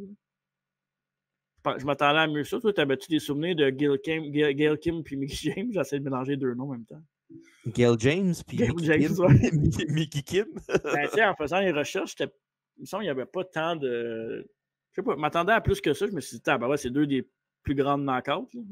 Ouais, mais peut-être des fois, c'est le fameux genre lutteur A contre lutteur B, pas parce qu'ils sont bons les deux que ça va faire des bons matchs un contre l'autre. Ouais, t'as raison. C'est ça aussi, là, mais... Au même moment, en 2013-2014, Mickie James va avoir de la difficulté à s'entendre sur un nouveau contrat. Puis là, je sais que tu es en train de regarder. Va s'entendre sur, ne sera pas capable de s'entendre sur les termes d'un nouveau contrat avec la TNA. Donc, à ce moment-là, elle va dropper la ceinture knockout contre une nouvelle arrivée et très bizarre elle-même, une certaine ODB qui va venir battre Mickie James pour remporter le titre knockout. Et à ce moment-là, Mickie James va prendre un peu de time off de la TV et va essayer de négocier son contrat parce que les dernières apparitions, elle travaillait sans contrat. Là, tu es en train de loader la photo sur... Ouais, c'est juste bien long, là, je m'excuse. C'est normal, il est tellement laid qu'ils sont pas capables d'aller chez Pixel. J'ai la photo devant moi, il est pas si laid que ça. Là. Il est laid en tabarnak, Joey Mercury. Mais voyons donc, tabarnak, il est bien normal. Là. Normal pour qui? Ben là, c'est selon, là, je sais pas. Bon, ben, ça l'autre pas. Quelques semaines plus tard, Mickie James va revenir dans un... Est-ce que tu te souviens de... Attends, je vais attendre. Mais là, t'as pris une photo corporate. Là. Mais prends une photo à M&M avec les cheveux longs, c'est pas bien mieux. Ah ben là, tabarnak, faut pas que tu précises, je sais pas, moi, là, qu'est-ce que tu veux, une photo, là? En tout cas, il penche plus d'un bord que l'autre. Je sais pas s'il fait un clin d'œil ou... Il doit être mercuriel, en tout cas. Tu te souviens-tu du fameux tournoi, là, la Cup World, là, à TNA? La World Cup? Mais c'était la Cup World, c'était pas la World Cup. Là. Non, je pense qu'ils appelaient ça la Cup World. Ouais. Mais non, c'est à l'envers, tu peux pas dire ça. Là. Mais non. Check le nom pour le fun. C'est sûr que c'est la World Cup. Ça peut pas être la Cup World. Bref, là, ça pas. C'est un combat. En anglais, c'est du Cup Stanley ou tu dis Stanley Cup en anglais? Oui, je dis Cup of Soup. C'est comme on dit Grand Prix ou Grand Prix. Mickie James va représenter les États-Unis. Donc, évidemment, c'est un tournoi de pays où, évidemment, il y avait Team Canada, puis Team USA aussi. C'est un combat mixte, c'est un tournoi mixte où il y avait des hommes et des femmes mélangés pour le tournoi. Qu'est-ce qu'il y a? Pourquoi tu ris, là? Qu'est-ce qu'il y a? On peut être sérieux ici? Je t'arrête de faire une biographie. C'est ma photo, ça me fait bien. Je te dis qu'il était laid. Il est pas laid, c'est juste drôle. Et au même moment, Mickie James va sortir son deuxième album, celui que tu as montré tantôt. Ouais. Somebody Has to Pay. Donc, ça, c'est ce qui est quand même impressionnant, c'est que c'est un album qui a été entièrement financé par ses fans, donc avec un GoFundMe. Wow. Donc, c'est tous les fans qui ont payé pour la production de l'album au complet. Puis, ça va même lui donner... elle va même réussir à tourner un vidéoclip avec l'argent que les fans ont payé avec le GoFundMe. Vidéoclip qui mettra en vedette son ancienne rivale Trish Stratus et son futur mari Nick Aldis dans ce vidéoclip-là, dans Somebody Has to Pay. Puis je sais que là, on enregistre le podcast, puis ça, rendu quand il va sortir, ça n'aura plus rapport, mais Jacob Fatou est arrivé à SmackDown. Pour vrai? Ouais, il est avec la Bloodline. Bon, ben parfait, on n'enregistre pas le deuxième podcast, je vais aller écouter ça. Mais non, je vais l'écouter après le deuxième podcast. Ah oui, voyons donc. Parce qu'on, oui, on enregistre 2 podcasts, puis il est présentement 22h40, on brise le 4e mur. On le brise tout le temps. C'est toi qui fais semblant. Pendant aussi ce moment-là, après son album, elle va prendre du temps hors ring pour, évidemment, continuer sa carrière musicale et aussi donner naissance à son premier enfant. Donc, évidemment, pour ceux qui ne savaient pas. Hein? Ils sont seuls, je pense. Il n'y en a pas d'autres. Non, il y en a deux. Il y en a deux, me semble, Mickey James. Ouais. OK. Elle a 2 enfants. Puis, aussi, ben, évidemment, sa relation avec... ses enfants? Comment? Il ressemble ça à ses enfants? Si, ouais. Il n'est pas si pire que ça, là. Il fait une face. C'est lui qui fait Joe Lacrasse? Franchement, voyons donc. Je comprends pas que le hate pour Joey Mercury présentement. Il est en esti. En tout cas. Puis, elle va devenir maman. Évidemment, sa relation avec Nick Aldis, qui va être le père de ses enfants. Et plus tard, ils vont se marier. On va en parler. Mais, je veux pas faire comme Dolph Ziggler, mais it should have been me. Non. Ben oui. Et dans le fond, pour prendre du temps off, Mickie James, avec sa carrière musicale, avec son enfant, elle n'a plus le temps pour devenir lutteuse temps plein. Donc, dans un autre moment et segment controversé de TNA, dans le fond, la Ride-Off of TV, James Storm va la pousser dans un métro. Non, c'est un métro. Un métro, un bus. Dans le trou, dans le fond, dans les rails du métro. Un wagon. Exact. Donc, c'est comme ça qu'ils ride off quelqu'un de la TV. Eux autres, ils crissent ça, ils crissent dans le trou d'un métro. Bonne idée. Coudon, c'était-tu Tony Khan qui bouquait à ce moment-là? Par contre, elle va quand même revenir dans un programme de TNA un petit peu plus tard pour avoir sa revanche sur James Storm, excusez. Et c'est ça. Par la suite, James va faire quelques apparitions pour la promotion de Jeff Jarrett, la Global Force Wrestling. Donc, évidemment, Jarrett qui avait travaillé quand même à TNA en même temps que Mickie James a réussi un tour de force, est allé chercher Mickie James pour essayer de partir sa Global Force Wrestling, qui a fait quelques shows ici et là, mais qui n'a pas eu un grand succès comme TNA avait eu à l'époque, qu'il avait parti ça avec son père. Elle a juste un enfant en passant, je viens de vérifier. Oui, c'est ça, je m'étais trompé. En 2016, fait que là, évidemment, j'ai-tu parlé je l'avais-tu mis de mariage? On peut le mettre tout de suite, là. Elle va se marier avec Nick Aldis, évidemment, le père de ses enfants. Donc, qui est toujours avec aujourd'hui. Ils sont toujours ensemble. Un beau couple pour vrai. C'est un beau couple pour vrai. Puis Nick Aldis, là, je le checkais à SmackDown quand j'écoutais à soir. Là. Tabarnak, man. Ouais.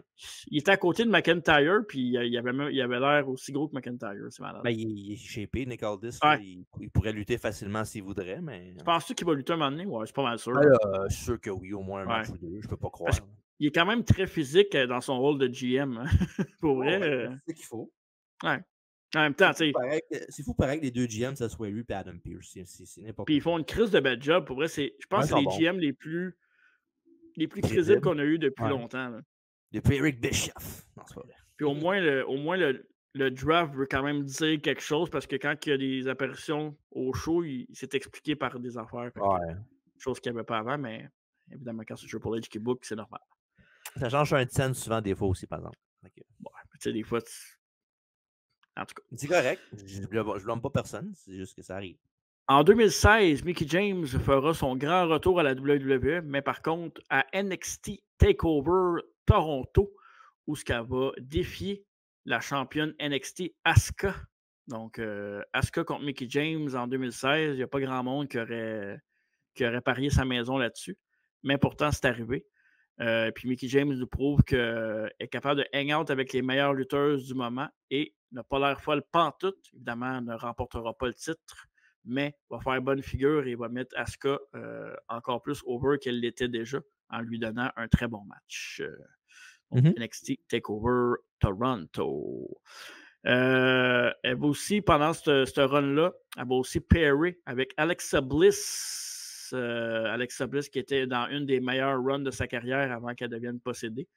Avant qu'elle scrape, j'avoue que elle était cool dans son rôle, mais ça l'a quand même scrappé parce qu'Alexa Bliss, qui était une des meilleures heels, mettons, heel qui n'était pas dans une famille, là, mettons, on va dire ça de même.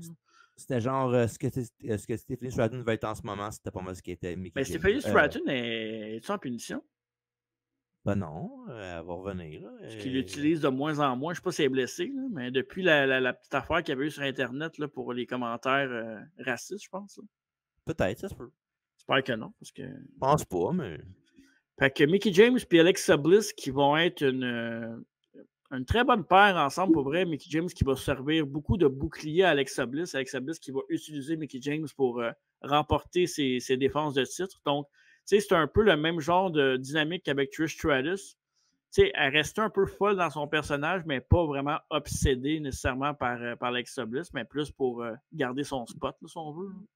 Non, je trouve pas qu'elle était folle pantoute. Là. Elle était Non? bien normale. Non, elle était Ben, bien je sais pas, il normale. y avait une couple de promos que, tu sais, elle riait tout le temps. Alexa Bliss faisait des affaires, puis elle riait, elle était comme, t'es vraiment drôle, là.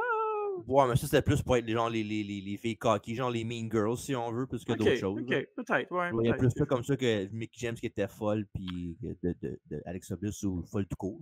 Mais j'aimais bien qu'elle utilise une vétérante puis tu sais, en même temps, elle utilise la vétérante pour rester au top, puis la vétérante utilise un peu la nouvelle pour être relevant encore. Tu sais, c'est comme un pairing qui marchait. Les deux jouaient leur rôle à la perfection. Ouais. Je me souviens comment que leur alliance avait commencé. Je pense que c'était un combat de cage avec Alexa Bliss puis Becky Lynch, je pense. Ouais, Becky Lynch, exact. Puis il y avait une lutteuse masquée Ouais. qui est arrivée, puis c'était Mickey James qui la faisait. Ouais, je me rappelle. Ouais, ça a été le. Ben, en fait, c'était un Son peu retour, là. Ouais, puis c'était, tu sais, dans le fond, c'est que Bliss avait tellement fait chier Becky Lynch, puis qu'on pensait que c'est le dernier match entre Becky Lynch et Alexa Bliss pour mettre fin à la rivalité. Fait qu'elle a trouvé une façon de gagner en amenant Mickie James, ce qui était une surprise à l'époque. On s'attendait pas à ce que ce soit Mickie James, je pense, si je me trompe pas. Ben, je me souviens bien, je pense que c'est quand le Brand Split avait recommencé, parce qu'il avait arrêté une couple d'années, puis tout le monde était les mêmes shows tout le temps. Puis il avait recommencé, tu sais, quand c'était la fameuse era avec Stephanie et Mick Foley contre Shane et Daniel Bryan. Là. Ouais. Ben, je pense que c'était ça la première feud qu'il y avait, c'était à SmackDown, c'était Alexa Bliss contre Becky Lynch, pas mal. Fait que c'est ça qui ont fait le turn avec Mickie James. Après ça, en tant que championne, Alexa Bliss va se faire drafter à Rose, que Mickie James va se faire aussi drafter. Puis les deux vont avoir une brève rivalité entre les deux, donc entre Mickie James et Alexa Bliss. Mickie James qui va être la face dans cette rivalité-là, puis qui va faire, dans le fond, elle va servir un peu elle va servir de contender pour Alexa Bliss pour rendre plus crédible encore le règne d'Alexa Bliss qui va battre une légende, évidemment. Elle a battu Becky Lynch, qui était une top star. Elle a battu Mickie James, qui était une ancienne championne, donc une légende. Fait que ça rend crédible encore plus. Alexa Bliss, pour vrai, ses runs de championne, c'était des excellentes runs. Là. Puis je sais qu'elle va revenir. Puis je suis pas mal sûr qu'elle ne reviendra pas avec les Wyatt. Non, je pense pas. Ben, moi, peut-être pour ce match, je sais pas, peut-être. Mais je pense pas. Honnêtement, je pense pas. Puis j'ai hâte de voir comment ils vont l'utiliser. Moi, je la mettrais pas sur le même brand qu'eux autres, quoique là, ils ont l'air d'être sur les deux brands. On verra tantôt. Ben, Si j'ai jamais, pas rien vu de ça, mais ça se peut. si jamais il était là à soir, dis-moi rien, je vais l'écouter plus tard. Ok, c'est bon. Ben, je vais l'écouter pareil à cause de Fatou en plus. Là, fait que c'est cool. Ouais. Dave va être content. On le texte. Ouais, Dave va être content. À cette heure-là, lui, il vient de se lever. Non? Ouais, c'est ça. il va être déjeuner. Fait que c'est ça, il va être drafté pour avoir une rivalité. Donc, rivalité que Alexa Bliss va remporter, avec raison. Je pense que Mickie James, à ce moment-là de sa carrière, est vraiment plus une faire-valoir pour aider les jeunes et les nouvelles stars à monter. Fait que c'est bien correct de même. Mickie James va aussi participer au premier Royal Rumble féminin de l'histoire et au premier Elimination Chamber féminin de l'histoire aussi. Donc, ça, c'est très cool de voir une fille que pavé la voie pour faire des bons matchs, être à ces deux événements-là, avec Trish, avec Lita. Lita, je pense qu'elle n'était pas dans. Étais-tu dans le premier Rumble, Lita aussi? Ouais, pas mal sûr que ouais. Là. Fait que c'est cool de voir ces filles-là qui ont fait en sorte que la lutte féminine peut avoir des combats de pay-per-view, de PLA aujourd'hui, puis qu'ils soient là. Et évidemment, on parlait tantôt d'Evolution, ben, elle va être aussi au premier pay-per-view qui boucle la boucle, comme tu disais si bien, dans le mouvement de Women's Wrestling Evolution. Donc, Mickie James qui va faire équipe avec Alicia Fox contre Lita et Trish, qui là va être officiellement le dernier match entre Trish Stratus et Mickey James. Donc, un combat Alicia Fox et Mickey James contre Lita et Trish. Match remporté par, évidemment, Lita et Trish Stratus à Evolution. Ouais. Donc, allez voir ça. Si vous êtes un fan de lutte féminine et que vous voulez voir un peu comment ça s'est passé. Il y a un excellent combat aussi entre Charlotte Flair puis Becky Lynch. Puis Becky Lynch pour. C'est un street fight, je ne me trompe pas. Non, ouais, tu sais, c'est quoi le main event? Je me souviens pas du main event. C'était Nikki Bella? Ouais, c'est ça. Contre Ronda Rousey. Yeah, match remporté par Ronda Rousey, of course. Nikki Bella. Fait que c'est ça. Qu'est-ce que j'allais dire? Je m'en souviens pas. OK. Après ça, ouais, c'est ça. J'ai eu comme un blanc. Après cette run-là, Mickey James va retourner en heel aux côtés de Alexa Bliss. Donc, va avoir une deuxième run avec Alexa Bliss. Puis, elle va aussi lutter contre Ronda Rousey à Raw, où ce qu'elle va devenir la femme avec le plus de matchs dans l'histoire du Red Brand. Puis, je pense que ça tient toujours, si je ne me trompe pas, à l'heure où on se parle. C'est sûr que Natalia l'a pas battu? C'est Natalia ou Trish qui l'a battu? Ben, Natalia, sûrement, c'est une qui l'a battu. Elle a quand même depuis 15 ans là-bas. Là. Mais bon, en 2018-2019, c'était Mickey James qui avait fait le plus. Mais je pense que tu as raison. Ça a été rebattu, je pense, l'année passée par Natalia ou en début d'année. Tu pourras me le dire, mais à ce moment-là, c'était elle qui l'avait. Ouais, dans le temps que l'autre avait reçu toutes ces Guinness World Records là, pour ça. Ouais. The Boat. Évidemment, la run de Mickey James, cette run-là de la WWE va finir avec une histoire pas très joyeuse parce qu'il y a eu, évidemment, en 2020, il y a eu une série de licenciements du côté de la WWE, évidemment, comme qui arrive à chaque année, il y a toujours des cotes. Puis ça, je veux que tu m'en parles pour laisser parler un peu parce que depuis tantôt que je parle, mais je veux que tu me parles de la fameuse histoire du sac à vidange et tout ce que ça a procuré dans la saga de la WWE. Entre autres, il y avait eu il y avait quelqu'un qui s'avait fait remercier, la personne qui a fait ça, et Stephanie McMahon qui était sortie sur les réseaux sociaux aussi. Ouais, ben c'est dans le fond ça. Il avait releasé plein de monde, puis ce qu'il avait fait avec. Il avait pas juste fait avec Mickey James, il l'avait fait avec d'autres personnes, me semble aussi, non? Ben, je sais pas, c'est la seule affaire qui était vraiment sortie, je pense. C'est ça, dans le fond, elle avait reçu ses affaires que. En manque les affaires qu'elle a reçues, je sais pas comment que ça marche là-bas à WWE, s'ils ont des gears qui laissent là-bas ou je sais pas trop. Je comprends pas trop le concept, mais en tout cas, elle avait des affaires à elle qu'elle avait là-bas ou je sais pas trop, puis ils ont envoyé ça dans un gros sac de vidange avec un petit col en verre dessus, comme on voit sur YouTube en ce moment, là, marqué Mickey dessus. Elle avait parlé, elle avait dit sur les réseaux sociaux, là, comme quoi ben, c'est vraiment riche, c'est vraiment le fun que tu donnes toute commande pour une promotion, puis qu'il te remercie de même en mettant ton stock dans les vidanges. Non, c'était pas le fun. Puis évidemment, il y a beaucoup de monde qui l'ont appuyé sur les réseaux sociaux, puis éventuellement, ben, je pense que c'est Stéphanie qui avait fait un message ou Triple H, je sais pas trop, puis pour s'excuser, puis dire que la personne qui avait fait ça était mise dehors, puis tout. Puis c'était la grosse controverse, évidemment. Puis c'est dans le temps de la pandémie, ça, right? Ouais, 2020, au début de la pandémie, en fait. Ouais. Puis, tu te souviens-tu, c'était. Ouais. Longtemps. Voir qu'on est quasiment rendu 5 ans plus tard, puis que ça a tellement changé de choses dans le monde, c'est malade. Là. Ouais. Pour le meilleur et pour le pire, surtout. Ouais. Tu te souviens-tu du gars, le nom du gars, on dirait que j'ai sa face dans la tête, là, en parlant de gars laid, là, il était pas très beau. Là. Une petite crise de nurse là, qui a fait ça, là, c'était un...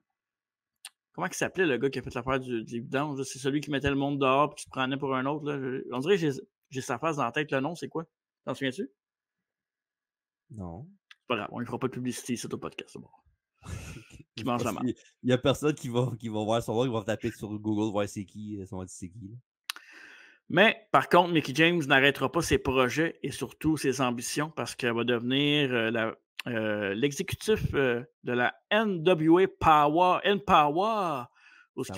C'est ton cue, ça, ouais, c'est ça. Je fais des recherches en même temps, excuse. Où, évidemment, elle va remonter sur le ring et elle va produire un show féminin au complet. Donc, ça va être un très, très, très gros événement ça va faire beaucoup, beaucoup, beaucoup jaser, beaucoup de positifs dans cet événement-là. Puis elle avait affronté, c'était Del Rey qu'elle avait affronté? Sarah Del Rey? Pas Sarah Del Rey, c'était qui? J'oublie son nom, je ne l'ai pas marqué, là. Elle va affronter Camille, justement? Non, c'était pas Camille qu'elle a affronté. De Radio Ok. Enfer, c'était pas elle. Ah non. C'est l'autre à gauche là, qu'elle a affronté. Kylie Ray? Ouais, Kylie Ray, voilà. Okay. Excusez, j'ai oublié son nom. Le gars que tu cherchais, c'était Mark Carano. Ouais, c'est ça, Mark Carano. C'est lui qui était souvent, dans le temps, qui était à Total Divas. C'était lui qui était le gars qui parlait aux femmes pour leur spot. Là, puis tout, là. Ouais, hein? Ouais. C'est épais. Oh, ben fait que... l'administration, il y a beaucoup d'épais, malheureusement. Ouais, exact. C'est ça. Fait que c'est ça, on va se battre contre elle. Kylie Ray. Kylie Ray. Eh oui, Kylie Ray à cette heure? Ben, il me semble qu'il y a une personne non grata depuis un bout. Là. Il y avait beaucoup de problèmes. Là. Ça fait pas longtemps, c'est pas celle qui était dans l'histoire avec Chris Jericho et tout ça. Là, oui, c'est vrai, c'est vrai. C'est l'affaire que finalement, c'était pas vrai. Le monde a arrêté d'en parler. Là. Ils ont accusé Jericho wrongfully juste parce que c'est facile. Là. Moi, je pense qu'il l'a payé. Là. Avant de lui parler des autres, là, essayer de savoir le fond de l'histoire avant de juger le monde. Là. Ok, t'as raison. Puis, fait que c'est ça. Hi, guys! Évidemment, Mickie James va faire un retour du côté de TNA pour un peu y aller avec une last run. Mais puis dans ce last run-là, ben, elle va remporter la ceinture Knockout, où ce qu'elle va avoir un gros programme avec Perazzo qui est rendu du côté de la AEW maintenant. Ouais. Et pendant qu'elle va être Knockout Champion, ben, elle va revenir par la grande porte de la WWE et faire son entrée dans un Royal Rumble match où elle va rentrer comme championne avec la ceinture, si je ne me trompe pas, avait-tu la ceinture ou il avait juste marqué à l'écran et puis il avait juste dit que. Je pense qu'elle avait la ceinture, hein? Je pense qu'elle n'avait pas la ceinture, je pense. Mais il avait juste dit Knockout Champion puis c'était marqué sur son graphique. Là. Chose qui était quand même dans l'air Vince pareil, là, qui contrôlait quand même le narratif dans ce temps-là. Fait que c'était quand même assez rare, mais en même temps, ça fait bien paraître aussi la compagnie. C'était ça, pour se faire pardonner de l'affaire du sac de vidange. Là. Ouais. Exact. Et va avoir une bonne run du côté de la TNA avant de perdre sa ceinture. Puis, évidemment, dans les plus récentes nouvelles de Mickie James, évidemment, c'est beaucoup impliqué avec la fédération, la promotion de All Snow avec le documentaire Netflix, là, c'est Over Wrestling à cette heure, en fond. Mm-hmm. Elle est rendue là-bas, elle va être entraîneur, elle va s'occuper de l'exécutif aussi, elle va faire beaucoup de paperasse, elle va s'occuper de la promotion en arrière-scène aussi. Puis, évidemment, elle va être aussi une guest host sur Busted Open. Mais là, je pense qu'elle n'est plus là. Je pense qu'elle n'est plus avec eux autres à cette heure. Malheureusement, ils l'ont remplacée par Thunder Rosa. Arc. Dégueulasse. Est-ce qu'elle m'énerve quand elle parle? Ça fait toujours aucun sens quand elle dit quelque chose. Mais ouais, parce qu'il y a un accent mexicain. Mais non, ça n'a pas rapport. J'aime les tacos. Sacrément. Elle avait sa belt au Rumble, Mickie James. OK. Mais non, c'est ça. Mickie James Busted Open, elle va s'occuper en arrière-scène d'entraîner les gens. Évidemment, elle continue d'être une mère de famille, femme de Nick Aldis, pas Marie, femme de Nick Aldis. Et, tu sais, Mickie James, elle a 44 ans. J'ai l'impression qu'on n'a pas vu sa dernière run encore, puis j'ai l'impression qu'un retour à WWE n'est pas impossible, avec surtout que son mari travaille pour la compagnie maintenant. Mm-hmm. Est-ce que ça va être un one-off? Est-ce qu'elle va venir Rumble? Est-ce qu'elle va... Elle peut faire quelques apparitions dans le Rumble, dans des matchs comme ça, in and out. Oh, ouais. Mais somme toute, une très, très belle carrière. Belle run à WWE. Je pense encore une meilleure run pour cimenter sa legacy à TNA. Puis une femme d'exception, une femme fonceuse qui n'a jamais eu peur du ridicule. Je pense qui représente bien le statut de femme forte. Elle n'est pas grande, Mickie James, hein, mais elle en a dedans.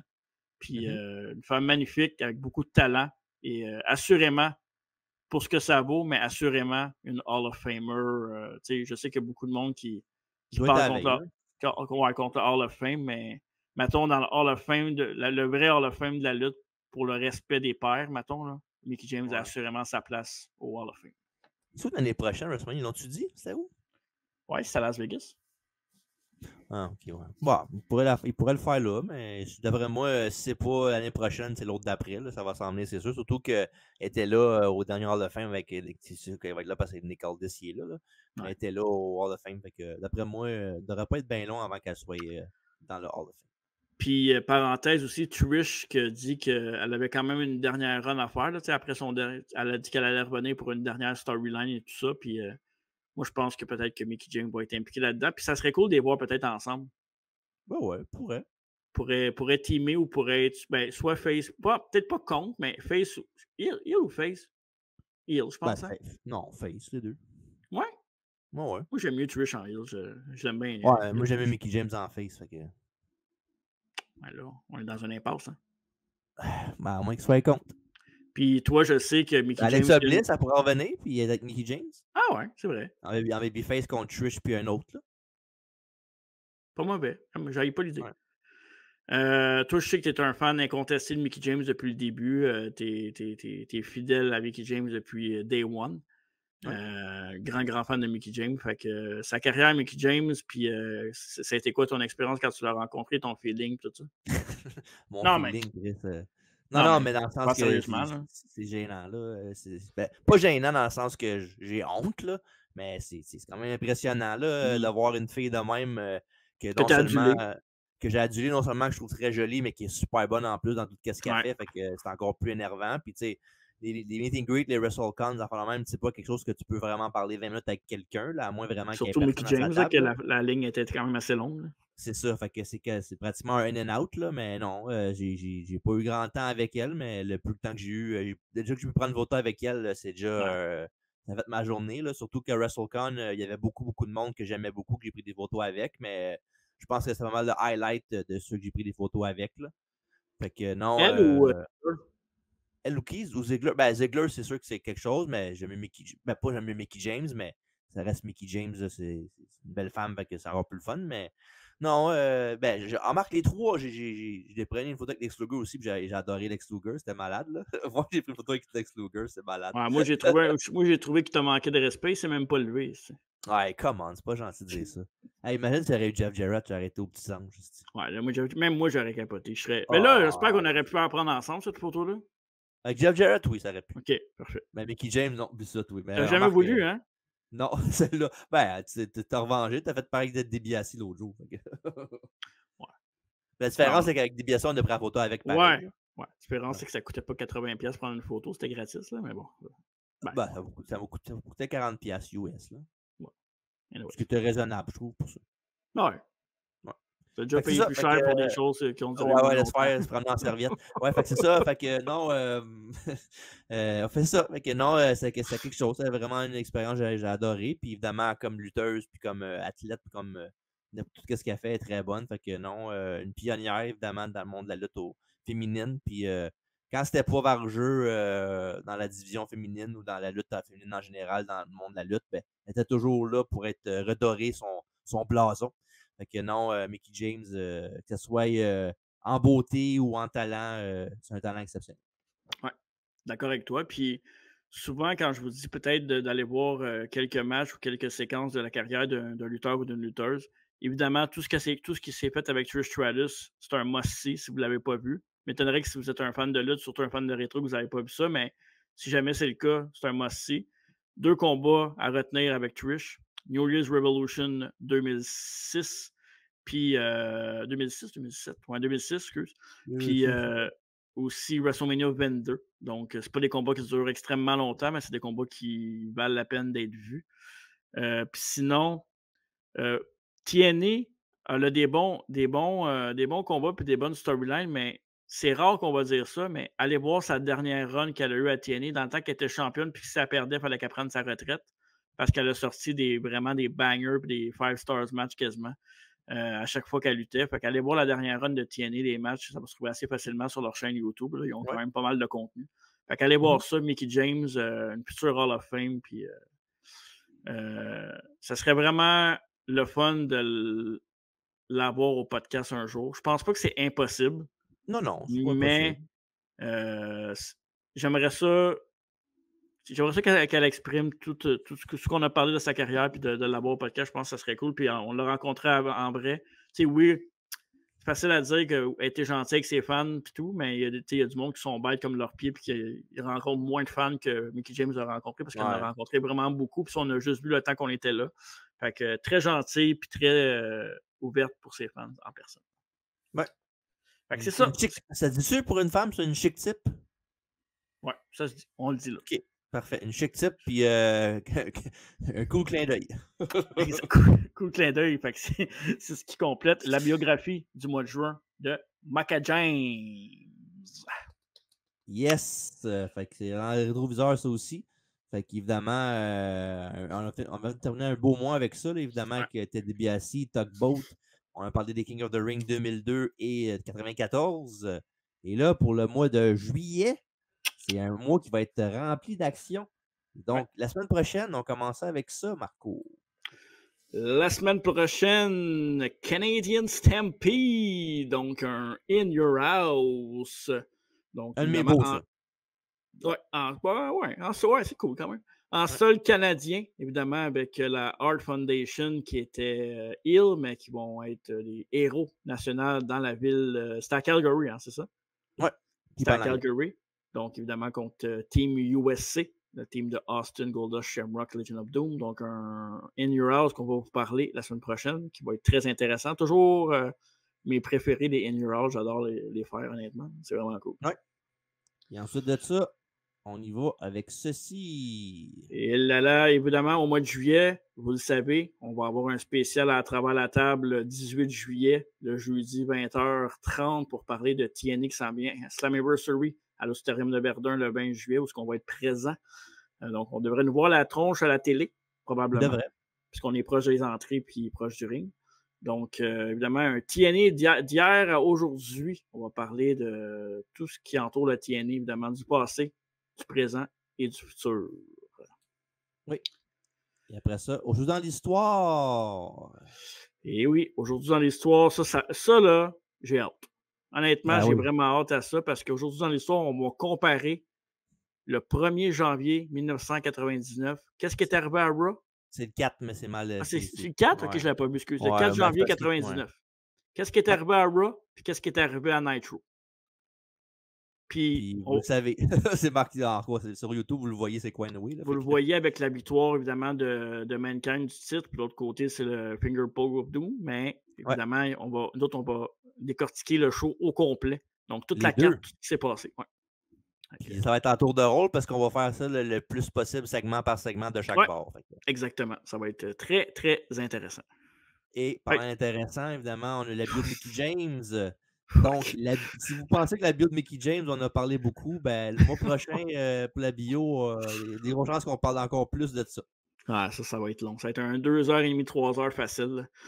Et voilà, et on fallait le faire. Évidemment, chaque bio, à chaque fois qu'on parle d'un événement, ça a toujours passé par Memphis. Puis si ça passe par Memphis, ben, ça passe par Jerry the King Lawler, une vraie légende, un promoteur dans les territoires, un lutteur et un entertainer, un commentateur. Quelle carrière de Jerry the King Lawler. Évidemment, ça a bercé nos oreilles aux commentaires dans l'Attitude Era avec ces jokes qui ne passeraient plus aujourd'hui. Ben, bon, on était jeunes, c'était divertissant, c'était cool. Puis en tant que lutteur, évidemment, dans la Golden Era qu'on a connu plus, ben, très divertissant, un très bon heel, un des meilleurs heels de l'histoire de la lutte. Fait que longue biographie avec beaucoup de viande sur l'os, mon cher. On va parler aussi évidemment de Montréal, qu'est-ce qui est arrivé l'incident une couple d'années. On était là, nous autres. Fait que, on va pouvoir en parler. Fait que, manquez pas ça. Moi, j'étais pas là. Ou on était là, on me rappelle, on était là. On était haut, mais on était là. C'est c'est ce show-là, je m'en rappelle parce que c'était. Il y avait un match, c'était Randy Orton puis Jerry Lawler contre Ziggler, puis c'était Wade Barrett. Peut-être. Ouais, puis il y avait une affaire de vote de fans ou je sais pas trop, puis je me rappelle parce que il avait pas annoncé Randy Orton qui est sa carte, puis je me rappelle, c'est la surprise, c'était genre, t'es pas sérieux, là. Fait qu'on va parler de ça, puis il y a plein d'autres affaires aussi, sa rivalité contre Andy Kaufman aussi, celle contre Brett, son duo avec Jim Ross, puis ses mariages, puis ses divorces, puis ses scandales. On va parler de tout ça. Puis au mois de juillet, à la bio, Jerry King Lawler, le roi. Et oui. Donc, je regardais qu'il y a une vidéo en même temps. Fait que, Eh bien oui. Et voilà, fait que c'est ce qui nous attend au podcast. Puis évidemment, on est en break estival à travers la table, donc les entrevues de lutte québécoise. Sac pas. Quoi? Tu dire, on est en break, esti. Non. Ah, estival, là, j'avais pas compris, Val, excuse. C'est un break estival à travers la table, donc le rendez-vous du jeudi où on parle de lutte plus moderne et de lutte québécoise, les entrevues avec les artisans d'ici. Donc, ça va être de retour. Bien évidemment, on a une édition le 18 juillet. On a quelques éditions pendant l'été pour couvrir les gros événements, mais SummerSlam, entre autres aussi. Mais on va revenir full-time à la fin août avec encore une grosse programmation, comme on est capable de vous le faire en live à chaque jeudi, comme vous l'aimez. Évidemment, à travers la table, on a reviré ça de bord, puis c'est de plus en plus populaire, un de nos shows populaires, fait que c'est très apprécié pour les fans de lutte québécoise, sauf Alfred, qui n'aime pas ça. Parce qu'il ne suit pas le produit, c'est pour ça. Là, mais... Ouais, je comprends, mais oui, les affaires qu'il aime bien et qu'il n'aime pas. Fait que... Ouais, y a ça. Fait que c'est ça, c'est ce qui complète le tour d'horizon. Fait que TJ, merci beaucoup de m'avoir accompagné dans cette biographie de Maca James. Puis c'est ça. Moi, c'est pas mal ça, j'ai fini de parler. C'est ça, hein? C'est pas mal c'est ça qui est ça, c'est assez, là. Ouais, c'est pas comme si on avait d'autres podcasts enregistrés, anyway, fait qu'on va finir ça là. Ben, tu sais, plus long ou moins long, l'autre podcast? Ben, moins ouais, long. un petit peu moins long, ouais. Pas beaucoup, mais un petit peu moins long. Bref, manquez pas les prochains podcasts, évidemment, qu'on a nommés tantôt. On a un line-up plein pour le mois de juillet, manquez pas ça. Et bien sûr, le spécial TNA à travers la table. Mais d'ici là, n'oubliez surtout pas, mesdames et messieurs, à la maison, passez un début de bel été. Réchauffez-vous, refroidissez-vous, buvez beaucoup d'eau, mais surtout, allez va!